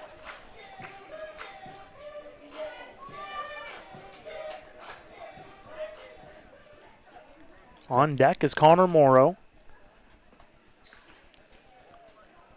Not to mention Takamatsu waiting in the wings. That one missing downstairs. A hitter's count here for Torres, who has been torching pitching all throughout the playoffs. Again, hitting .321 in the playoffs, hit .489 during the regular season. And that'll go across for a strike. Torres tried to sell it inside, but he's not going to get the call.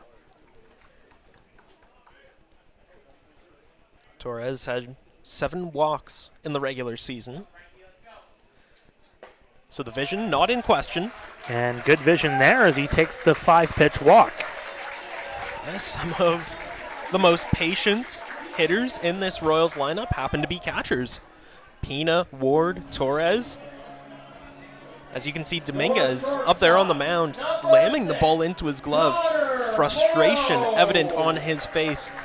And that's exactly what I talked about in this game and in Game 2, the one that the Royals ultimately won, is overpowering the Welland Jackfish by breaking their will. They're a tenacious team. They've got plenty of guts, plenty of heart. But if you can get in their minds, if you can wear them down, they are going to slip up.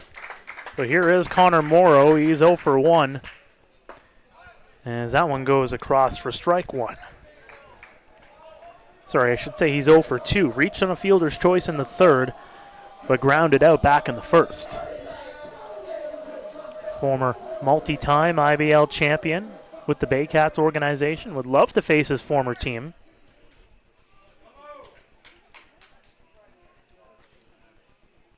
Dominguez gets set, taking his time.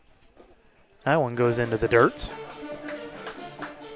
Morrow, 6 hits, 5 RBIs in the postseason up to this point.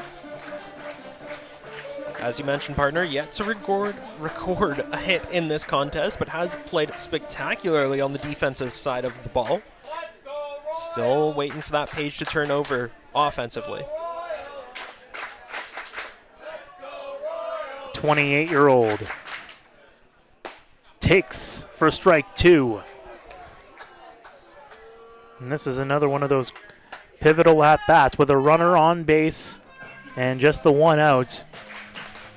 Like to find a hole here and get it to Takamatsu with a couple of runners on board. There's a noticeable gap between second and first. No one really covering that gap. See if Morrow can exploit it. Chopper down the line, foul, and everybody gets out of the way there. Looks like everybody's all right. Bounced off a shoe, I believe. Someone raising their sneakers in self-defense. Your ball struck my foot, Morrow. Can't play it where it lies. But everyone's going to reset, get their heads back in the game. Try and level things out here for the 1-2. Dominguez gets set, runner on first. Holds off. Good take there from Morrow, just missing on the outside, and Dominguez a little bit frustrated on that one. Yeah, that was a chase pitch, and Connor Morrow did his best to hold that bat back. It did look like he was going to try and swing, take a hack at it. But good vision, good presence at the plate to know and time that swing.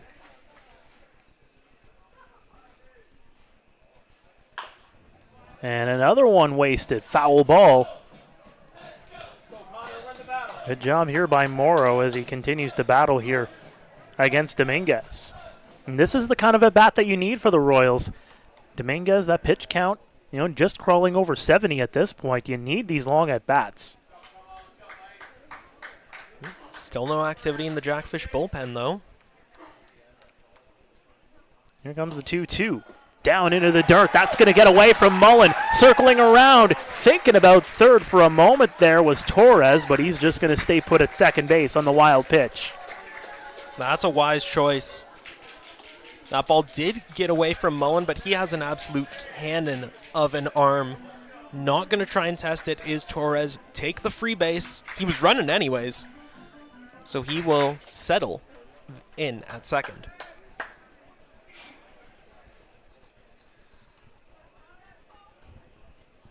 So 3 balls, 2 strikes here on the shortstop. Dominguez gets set.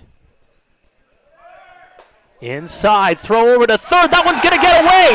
Going home is Torres. No throw. This game is tied. The defensive gaff from the Jackfish come back to bite them.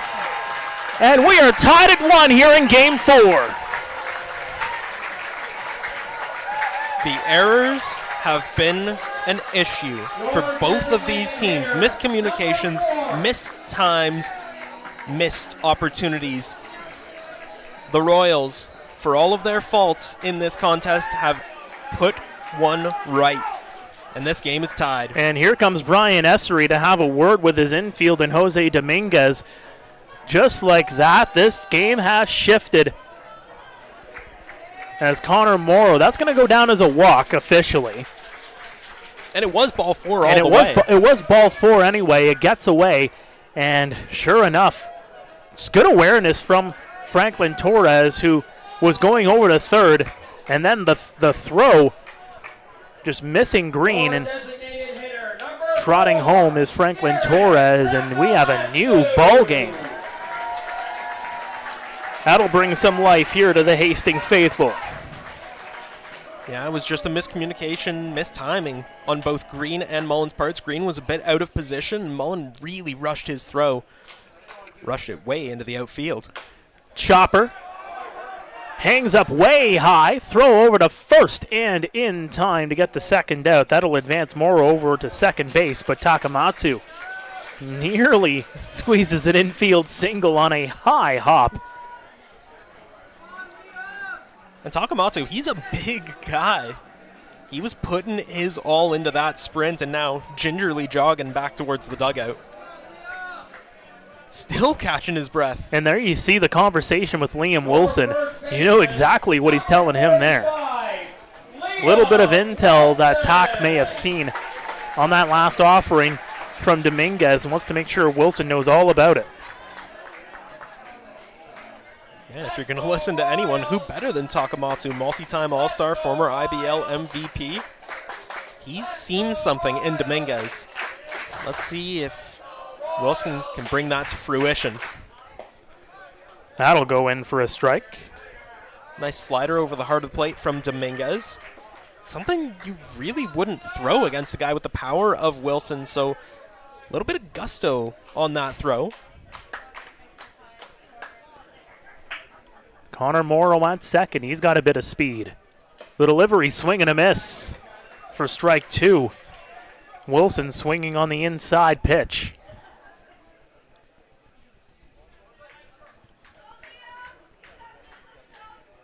(1-1) is the score. No balls, 2 strikes here on Wilson. Still no activity in the Jackfish bullpen as that one misses. It gets away from Mullen. Circling around third. Is he thinking about home? No, he's not. Morrow's going to stay over at third. And another wild pitch is putting the Royals into prime position here in the bottom of the 6th. And back to those errors, partner. Yep, back to those errors. And once it gets in your head, it is hard to shake out. That's what I've been harping on all game. Something that the Royals need to do is wear down the Jackfish. You keep pushing them, keep bending them. Eventually, they will break. The 1-2. Smacked high. And it'll go out of play. Yeah, those errors we mentioned off the top have been an issue. 6 of them in last night's contest alone, almost all of them producing runs. These two teams need to tighten things up offensively and defensively to avoid any other mistakes. Fans getting loud. The 1-2. Inside. Looked like Wilson was going to swing at it, but he holds off just in time. And that'll even the count at 2-2. Yeah, forget inches. We're talking centimeters away from the hands of Liam Wilson. That was right in on him, and you could see him Matrix-style ducking and dodging out of the way of that pitch. Shaken, not stirred is the big man. The 2-2. That one missing downstairs. 3-2. Good eye from Wilson. Wilson, 5 RBIs in the postseason so far. Would love to add to that ledger here.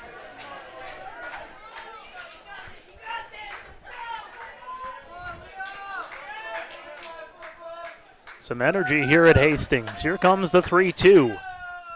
Upstairs, ball 4, runners on the corners.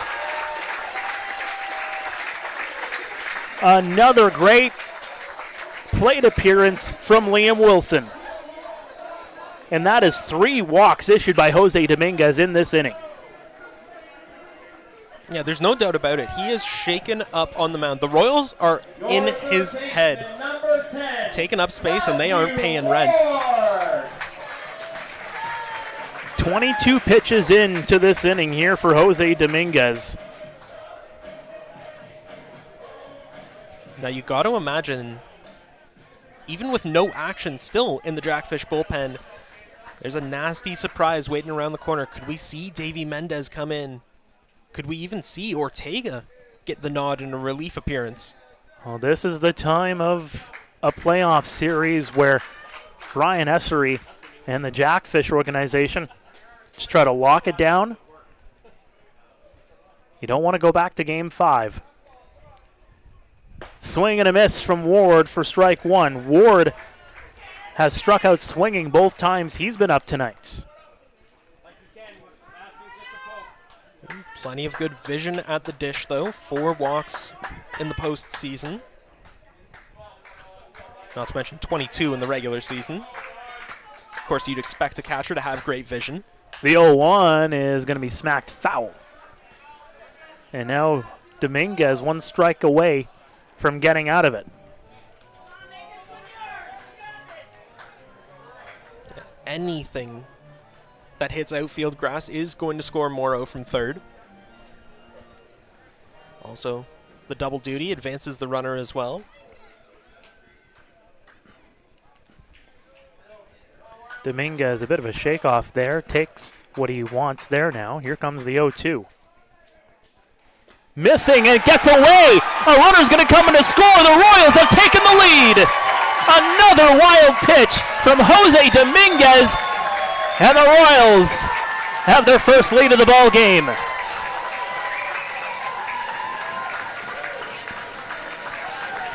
Jose Dominguez is falling apart here in the 6th inning. A series of unfortunate errors, my friend. That is the story of this inning for the Welland Jackfish. Miscommunications, missed opportunities, and the Royals have pounced on them. And the fans are feeling it here at Hastings Stadium. 1 ball, 2 strikes. The delivery downstairs.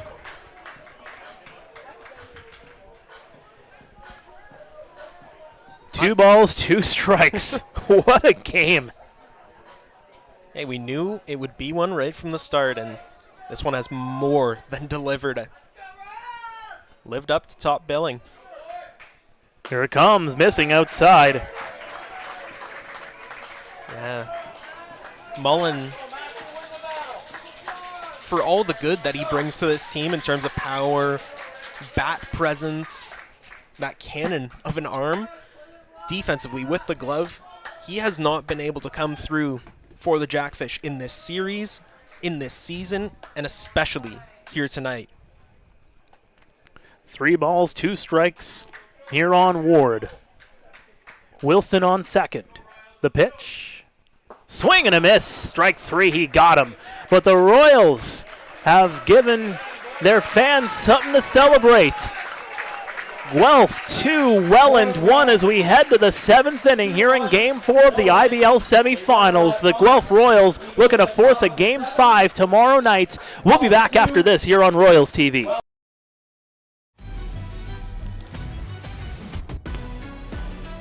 Heard you looking for a hero. Well, look up. Yeah, I got the heart of a champion. If I get knocked down, I get back up.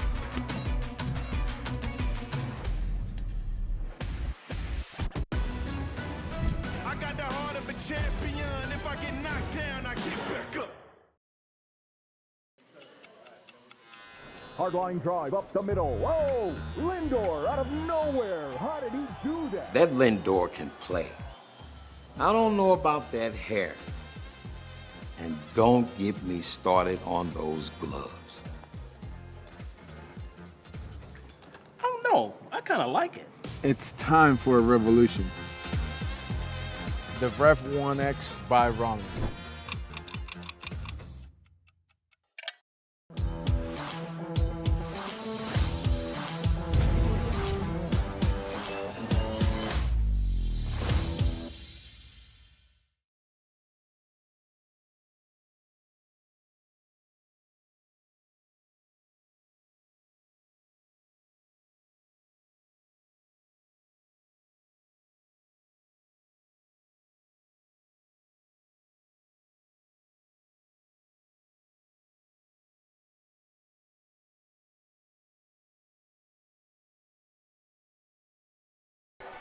Welcome back to Royals TV, getting set for the 7th inning, and out comes Edgar Garcia after a great outing from him, just giving up the 4 hits. But and this is going to require a couple of changes because Claudio Custodio comes in from right field to pitch here in the 7th inning for the Guelph Royals.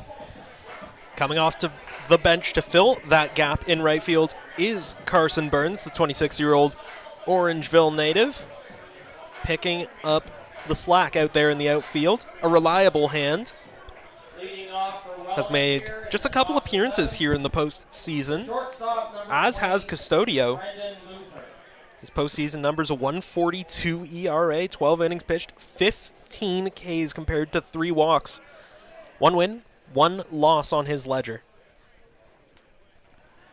Luther, Hoope, and Wisner up for the fish. Custodio deals that one off the grandstand facing for strike 1.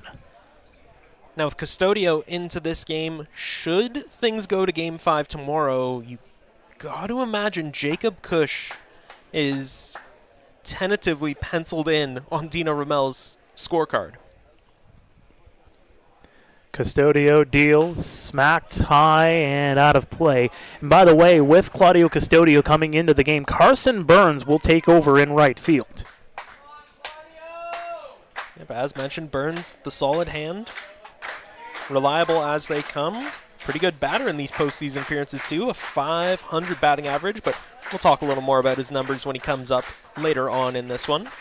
And they're going to call for time. Thought he was going to deliver, but Snively grants Luther a bit of an extra second there to get reset. Swing and a miss, strike 3. Custodio gets him. Luther has been retired all 3 times. He's been up, 2 strikeouts and a ground out. But here comes Brandon Hoope. With their backs against the wall in this elimination contest, I love this move from Dino Ramel to put a very fresh Custodio into the game on the mound. He's your ace. He is your number 1 guy, former MVP in his own right. And that one goes off the grandstand facing. You know Custodio is locked in. He is ready to deliver. He's seen plenty of this game firsthand, both in right field and up at the dish. He is more than prepared to face these Jackfish tonight. Custodio deals. That one missing, looking for that bottom corner. So again, Garcia goes 6 innings, gives up 4 hits, 1 run. It was earned. 6 strikeouts, 4 walks issued by Garcia. Faced 25 batters, 103 pitches as that one goes in for strike 2.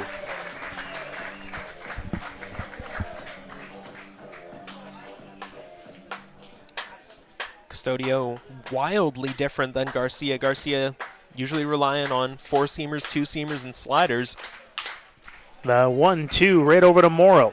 Over to first in time to get the second out. Yeah, Custodio's got plenty in his arsenal, not just the fastballs and the slider, changeup, curveball. We saw him throw in a little bit of the latter there to get that ground out. As Jonah Wisner comes up and he gets a good chorus of boos right in front of us. A hearty chorus of boos. Well, they wouldn't boo if you didn't matter. And Weisner has mattered in this playoff series. He has mattered all season long. He is 1 for 2 with a walk tonight. Still not seeing any activity in the Jackfish bullpen. Do see someone jogging out there. They are wearing a hoodie, so not sure of the number. The delivery, swing and a miss. Weisner took a good, healthy hack at that one for strike one. Matthew Ward, of course, playing in, trying to prevent a bunt situation, but with 2 outs, I doubt Weisner will attempt that here. That'll go across for strike 2.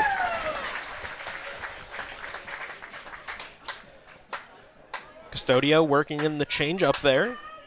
Catches the outside bottom corner. Now looking to see what he can do to potentially end the inning. That one missing outside. Not a bad chase pitch, though. A fastball high and wide. You try and see where Weisner's head at and get right back and attack him. The 1-2 missing. Down and away. 2 balls, 2 strikes. That one, not quite the case. That was just a slider that caught away from him. Got down in the dirt. No harm, no foul there. The payoff. Swing, and he got a piece of it. Right into the Jackfish dugout. As the fans start to rally behind Claudio once more. They've been in full voice all night long. Not letting up here. See how loud they get on this one. That one's down the line. Foul. Speaking of loud, that was a loud swing and some loud contact made from Weisner, but just couldn't get it on the right side of the white line. Yeah, that swing pretty much had everything going for it, just a half second too early. Sends that one careening into the lawn chairs out in right field. And Weisner will call for time here. Just to get readjusted. And just a good move here from Dino Ramel to bring in Claudio. Because again, nobody really expected it. You put him out in right field, you're thinking, oh, maybe game 5, but swing and a miss, strike 3. Claudio K's 2 in the inning. The gamble has paid off.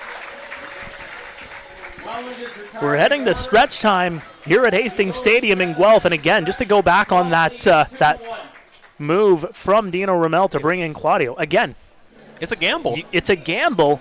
You're in a 2-1 ball game. You win this one. You're thinking probably you're going to go Claudio for game number 5, but Dino's not taking a chance there. Put Claudio in now. You got a healthy, rested Jacob Cush that you can put out there, who had a really good game number 2. You put him on the road. I mean, he pitches well home or away. And that just goes to show the depth and the confidence that Dino Ramel has in his top 2 pitching options in Claudio Custodio and Jacob Cush.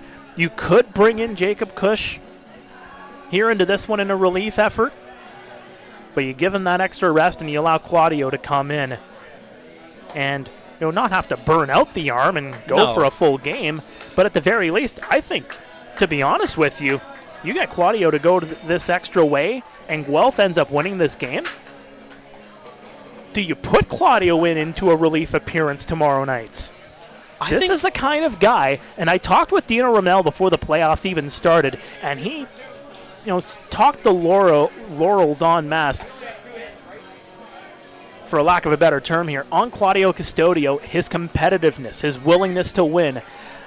Not really having to worry about, hey, if he goes 3 in this one, he'll come back out for the next game. He wants a ring at the end of the day. And sure enough, obviously the field manager's got to be the one that figures out, okay, when is enough, if you will, when it comes to trying to rest his arms. But the same token, that competitiveness, that heart, that spirit from Claudio Custodio, I would not be shocked if Game 5 comes tomorrow, albeit still a little bit of baseball to be played here, and Welland is only down by 1. You could put Claudio out there for a Game 5 situation, even if it is for a couple of innings. That one missing inside, way inside on Kaner Pena. And, you know, this is playoff baseball. It's an important situation. You're not going to try and hit guys. No pitcher is thinking about that going in to an at-bat. Just a simple incident. As that one sent out of play. Now, this is also interesting, too. Claudio Custodio is on deck. So he is pitching, but I guess he's in that Shohei Ohtani situation here where he's going to pitch. He's going to take away the DH position, so I'd imagine that'll take out Garrett Takamatsu as that one goes inside.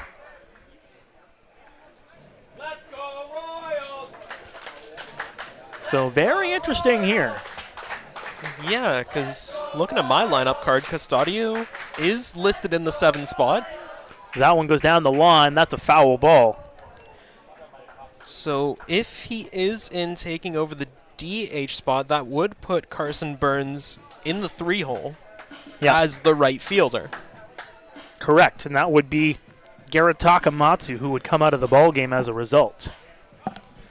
Which, again, another smart move from Dino Ramel. Rest up talk. He has played a massive role in getting the Royals to where they are in this series and in these playoffs.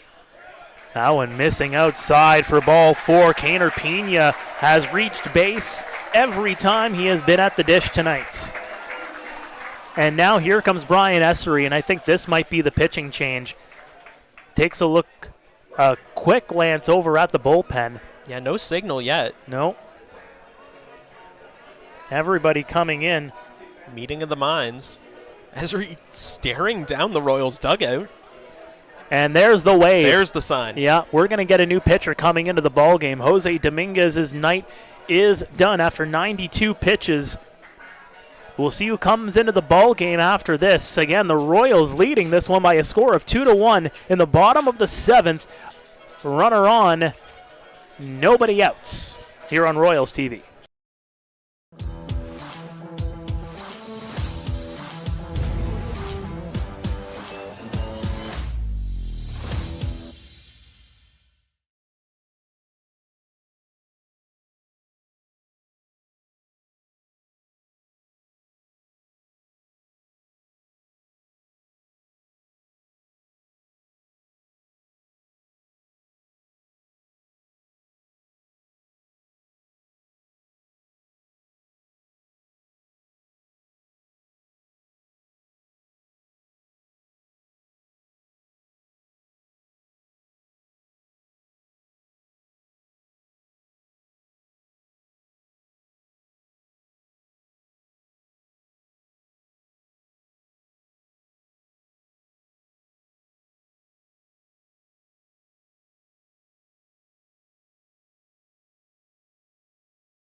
Welcome back to Royals TV. Out comes Jose Dominguez, and in comes Halen Knoll to make his postseason debut here in 2025 for the Welland Jackfish, and he will face Claudio Custodio.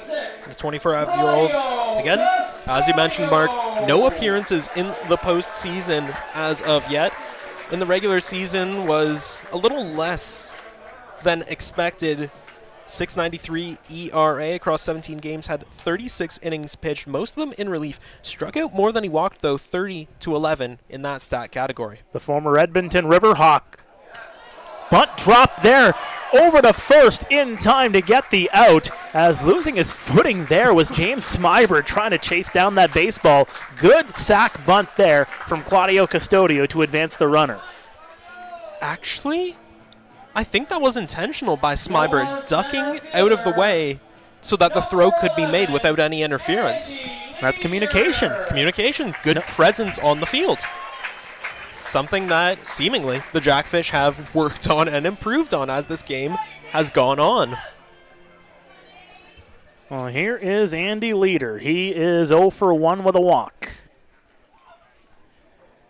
Pena on second.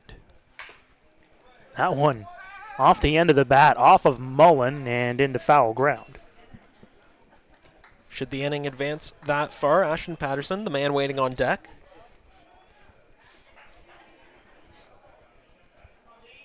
As the outfield and infield playing about as straight up as you can get. No tricks or turns involved here. Check over by Knoll. Swing and a miss for strike 2 on Leader. Yeah, throughout this season, Leader has really struggled with breaking balls outside. That has been his kryptonite all throughout this season, and with 10 strikeouts in the postseason, it's something he needs to tighten up. That one missing outside, 1-2.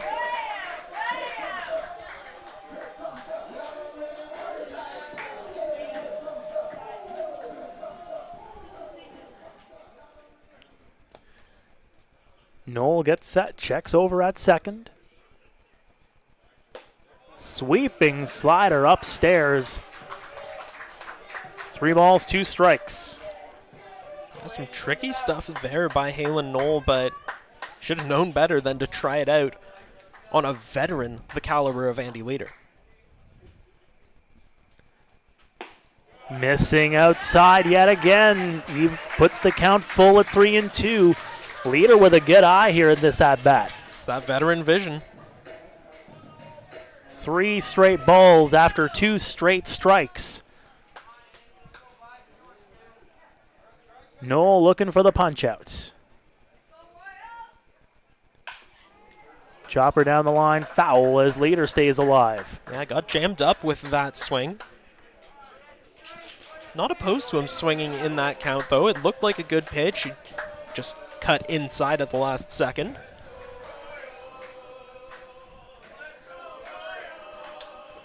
Knoll likes what he sees there from Robbie Mullen. Look over at second, the delivery. Fouled back yet again.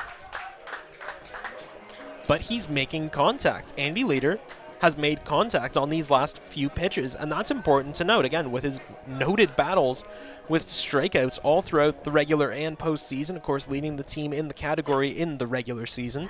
39 to his name. To see him put bat to ball is promising, to say the least. There's a swing and a miss for strike 3, and Leader goes down, his second strikeout of the game.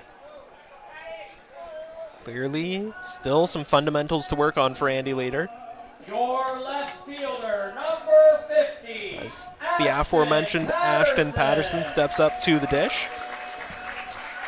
Patterson, who had a monster night back in Game 2 of this series. An RBI double, a couple of walks as well. Not the most prolific hitter in the lineup, but knows when to pick his spots. Fouls that one back.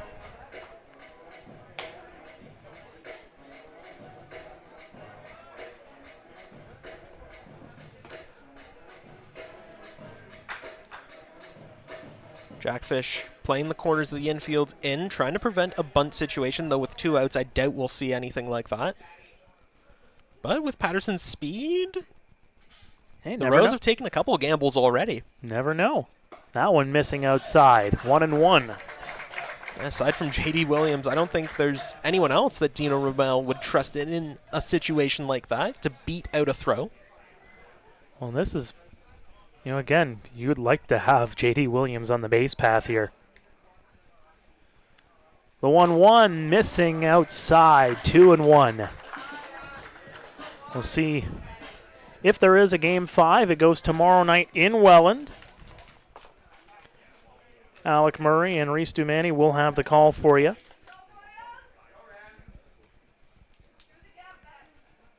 Two balls, one strike. Missing outside, 3-1.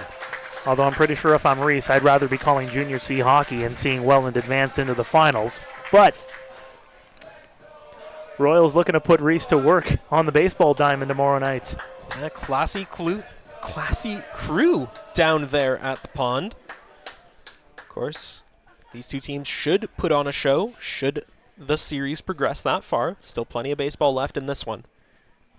Here comes the 3-1 from Noel. Swing, and he got a piece of it, did Patterson. Patterson, one of the more patient hitters in this Royals lineup. 13 walks in the regular season, 2 here in the postseason. That veteran vision at just 22 years old, very impressive to see from Patterson.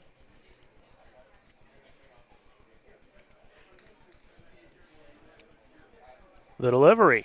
Smacked high down the line, and it's going to be too far for everybody. It's going to drop out of play. About 2 or 3 different people over there ducking for cover, getting away from that baseball. A couple had to move out of the way of Hupe, who was full sprinting after that ball. It was out of play no matter what. But hustling hard is the outfielder. The fans rally behind Patterson. The 3-2 downstairs, ball 4. 2 out, 2 on, and it's back to the top of the order with Franklin Torres and Robbie Mullen. And Hale and Noel have a quick chit-chat. Noel, a wry smile on his face. Kind of dismissing Mullen there. And again, Noel, last time out for him was in that 11-10 loss to Kitchener in the regular season finale, where he gave up 11 runs, 10 of them earned on 16 hits in 4 innings of work. Looking to recover from that here in his first postseason appearance as that one's down the line. That's a foul ball. It was laced over the bag, but it dropped foul, and that's where the ruling ends up coming in. It's where the ball lands. All that matters is where it lies at the end of the day. That one, yeah, like you said, partner, did cross over the bag, but it dropped foul. I mean, it was skirting up the line. Yeah, if the breeze was blowing a different direction, we may be telling a different story. That one right on the outside edge for a strike, and the fans not liking that one. That one, yeah, a toss-up pitch if it had stayed right where Noel had thrown it. Mullen doing a great job of framing it up in the zone. Brings the count to 0-2. Torres walked and scored back in the 6th. And that's strike 3. Another one on the outside edge, and Torres can't believe it. He's arguing it with the home plate umpire, who's immediately just going to walk away, still arguing with it. And that's going to end the inning. The fans aghast at that last plate appearance. But we are through to the 8th here at Hastings Stadium in Guelph. The Royals with a 2-1 lead on the Welland Jackfish here in Game 4 of the IBL semifinals, live on Royals TV.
Welcome back to Royals TV as we head to the 8th. Claudio Custodio still out there for the Royals. Mark Perry, Josh Alderman here with you.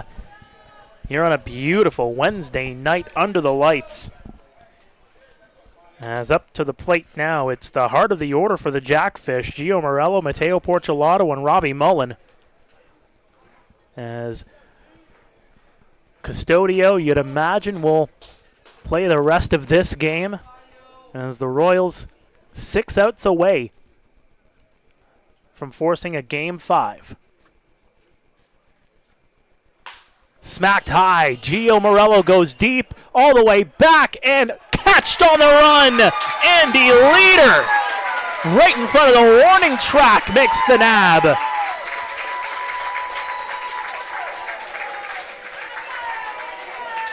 Stout defense from the Kitchener native. A thing of beauty from Andy Leader. Righting the ship after so many errors already in this series. That's the kind of stout defensiveness you love to see if you're a Royals fan. So here comes Porcelato. He is 0 for 3. Pair of ground outs and a strikeout as he takes strike 1.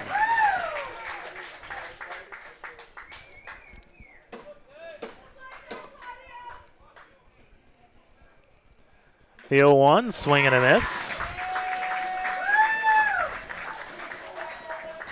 Ruthlessly efficient is Claudio. Very similar to Jacob Cush in that regard. Leaving little time for batters to think, to evaluate, to reflect.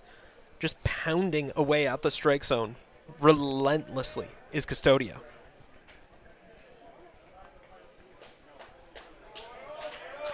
The fans start to get loud here yet again.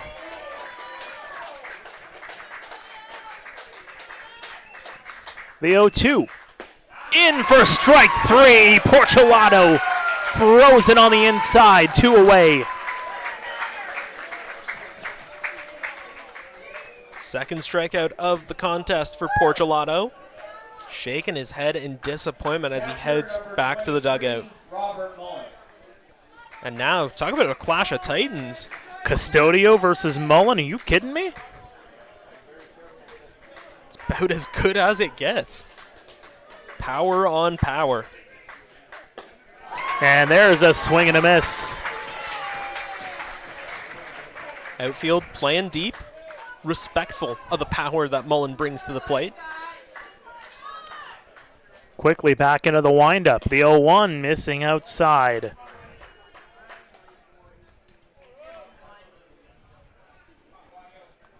Again, massive gap up the middle. Mullen, see if he can use it.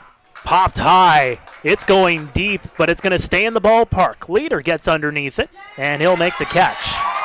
That's 3 up, 3 down for Claudio Custodio, and we're heading to the home half of the 8th with the Royals still leading 2-1 here in Game 4 of the IBL semifinal. And right there, first inning for Claudio Custodio, gets a couple of Ks. This time gets a K, but Andy Leader coming up big and showing why he's a stout defender. While the offensive production may not be where he wants it to be, the defense has not gone away. Andy Leader, still the same old guy. Just dazzling displays of defense out there in center field, flashing the leather. Skills to pay the bills, folks. Halen Knowles going to come back into the ballgame. I was told that he was pitching for the Ottawa Titans a couple of days ago, but I don't see him actually on the stat line here for the Titans in their last few ball games.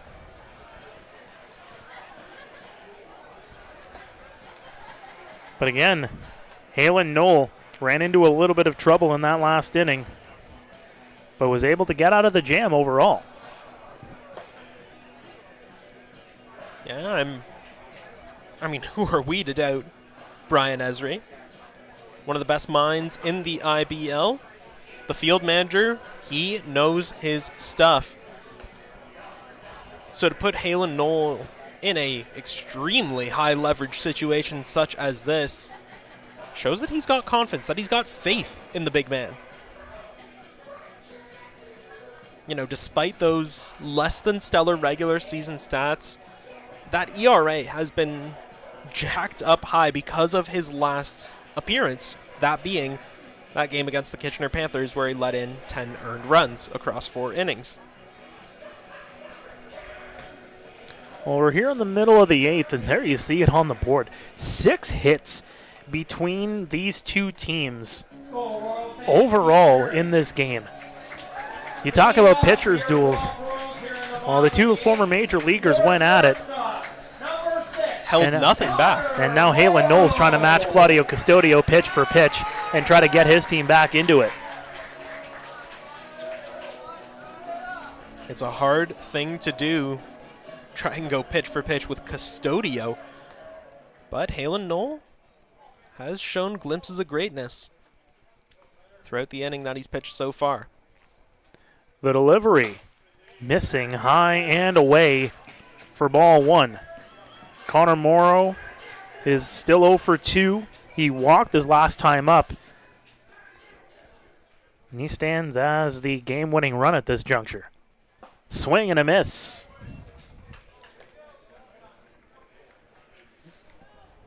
Five runs in the postseason. Has come around to score in a multitude of big games for the Royals. The delivery missing outside. Well, again, the last time that Halen Knoll pitched in the regular season here in the IBL was that regular season finale.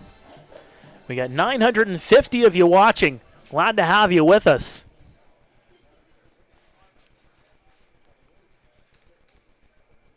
The delivery from Knoll. Set high.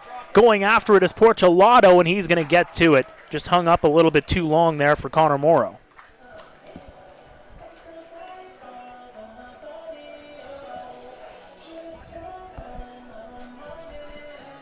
Garrett Takamatsu coming up here. No, rather, that is Carson Burns. So, indeed, it's exactly as we thought with the switch. Claudio coming onto the mound. Carson Burns moves into right field. It eliminates the DH spot. And Carson Burns comes in here for Garrett Takamatsu. Carson Burns, as mentioned, batting .500 in these playoffs. 4 hits, 1 RBI, 3 runs. So he's come up in plenty of big situations for this club over the last series and a half.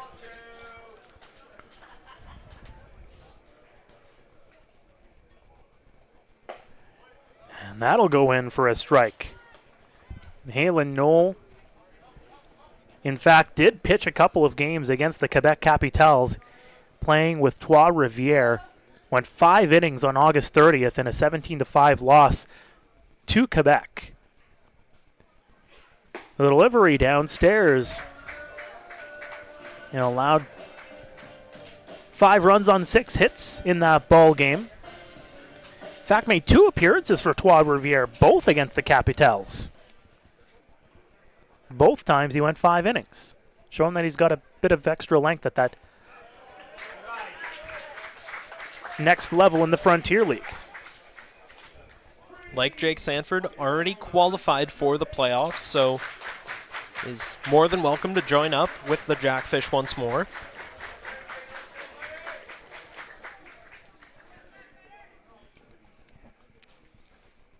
And that one goes way inside for ball 4.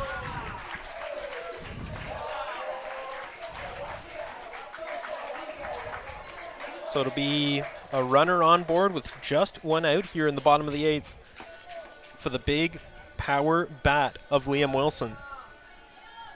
Your first baseman, Wilson, as mentioned, 45, Liam Wilson. a homer, 5 RBIs in the postseason alone. 3 and 15 in those 2 categories in the regular season. He's 0 for 2 tonight with a walk. It's part of that big 6th inning for the Royals where they scored both of their runs. Both of them coming in on wild pitches, essentially. And that'll go across for a strike. So Jose Dominguez had some great stuff after going through the first 5 innings of work, but And that 6th inning just came back to bite him. And, a number of wild pitches, 3 walks. And that makes the difference in the ball game, at least at this point. Throw over to first, not in time. With the arsenal of pitches that Halen Knoll has, a lot of breaking balls in there. Sliders, sweepers, and curveballs. We've all seen him throw in just this small sample size, and those are mouth-watering for a batter like Wilson. The delivery, chopper, and that'll go foul.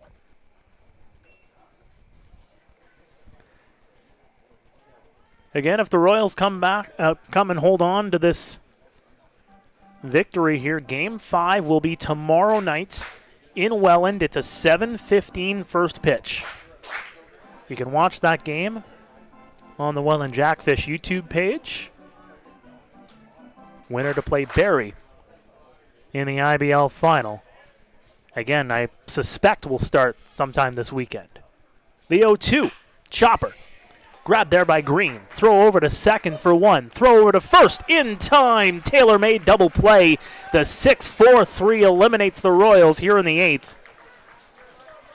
But here comes crunch time here for the Welland Jackfish.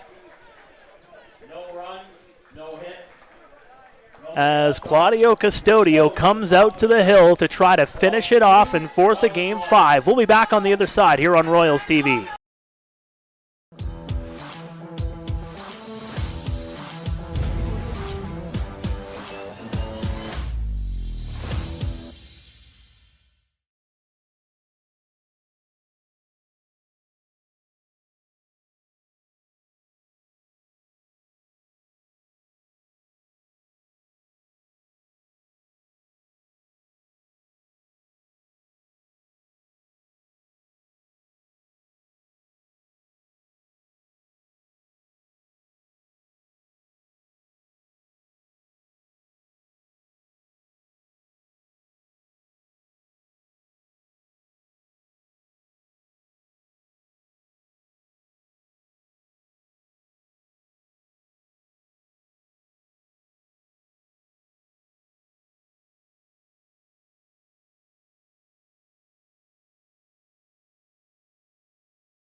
Welcome back to Royals TV. Crunch time here in game number 4. Jake Sanford, James Smybert, Thomas Green due up here for the Jackfish. As Claudio Custodio and the Royals 3 outs away from forcing a decisive Game 5. As the fans already bringing the noise here at Hastings Stadium. They've been loud all night, folks. As that one misses upstairs. Sanford is 0 for 1. He has walked both of the last 2 times he has been up.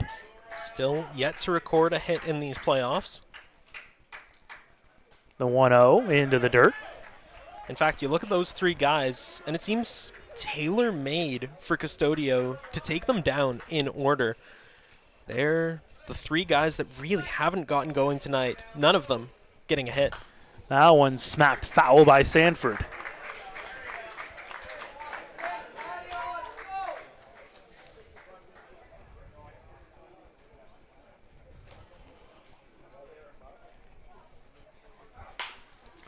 Chopper, grabbed there by Morrow. Over to first, in time. Easy money there from Connor Morrow. No trouble at all. Even had that hop red all the way. Just like that one retired. And a special thank you to the near 1,000 viewers. I think we passed that mark just a couple times tonight for showing up, for taking in what has been one hell of a ball game. It's been a great low-scoring affair. But a duel nonetheless. The delivery, that one missing outside for ball 1 here on James Smybert. He has reached on a fielder's choice twice in this game.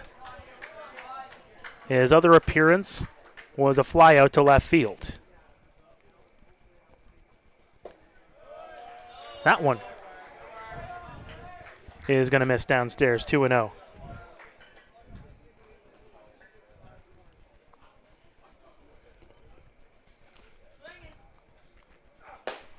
There's a swing and a miss from Claudio.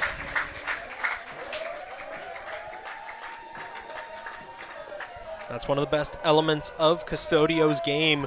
He doesn't get worn down. He does not break easily. Missing on the outside edge. The fans wanted that one, and you can hear them here as well. They really wanted that strike, but they're not going to get it. 3 balls, 1 strike. Foul back. And it ricochets all the way back. Might as well just take that baseball. Yeah. Almost 1,100 of you tuning in now here. Again, a decisive Game 5 coming up tomorrow night. Unless the Jackfish can do something about it here.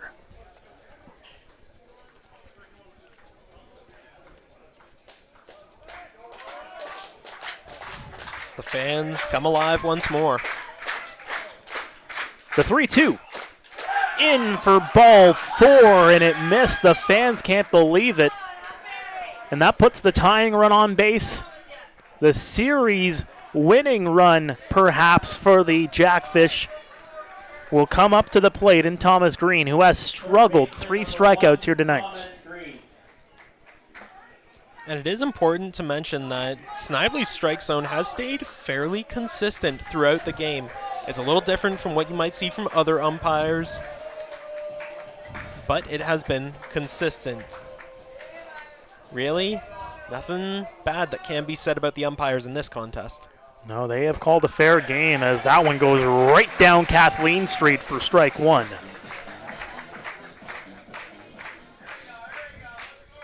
Torres and Morrow covering the bag at second, trying to work a double play situation here. Custodio energized by the claps. The 0-1 swing, and he got a piece of it for strike 2. He was very late on that swing, Green. He looked jammed up, looked hesitant, just unsure of himself, and has been all night at the plate. You know, those aforementioned 3 strikeouts weighing heavily on his mind. Perhaps even the fate of the series weighing just as heavy. Fans now stomping their feet here in the grandstands at Hastings. 2 strikes. Pena setting up outside. Here comes Custodio. In strike 3, right down the line. 2 away.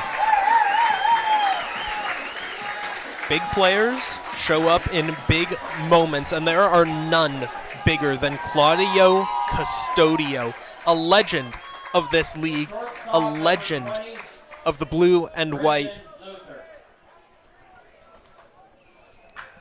And he's doing what legends do. Brendan Luther, the last hope here in Game 4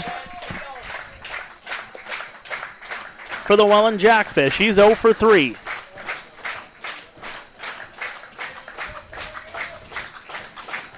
The delivery. Chopper.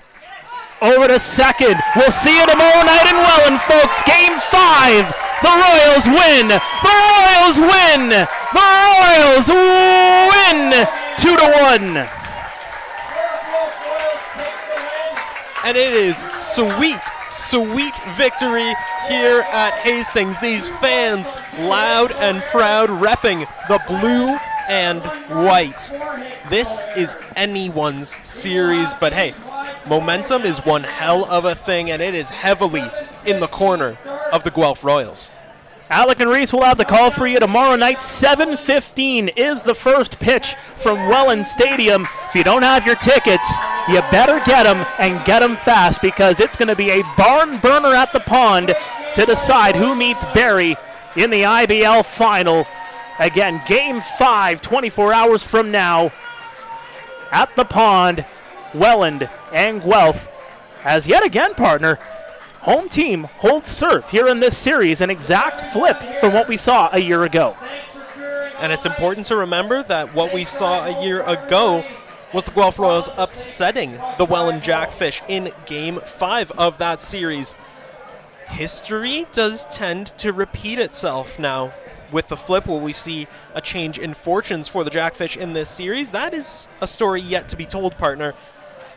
But things are looking like they could go the way of the Jackfish if that home stand is to be believed. Well, I would imagine that you'll see Tio Ortega versus Jacob Cush in that game tomorrow night, albeit do you use Claudio Custodio as an opener in that one? That's going to be an interesting thing to ponder going into game number 5. Do you go extra on Claudio Custodio in game number 5 and give him a couple of extra innings?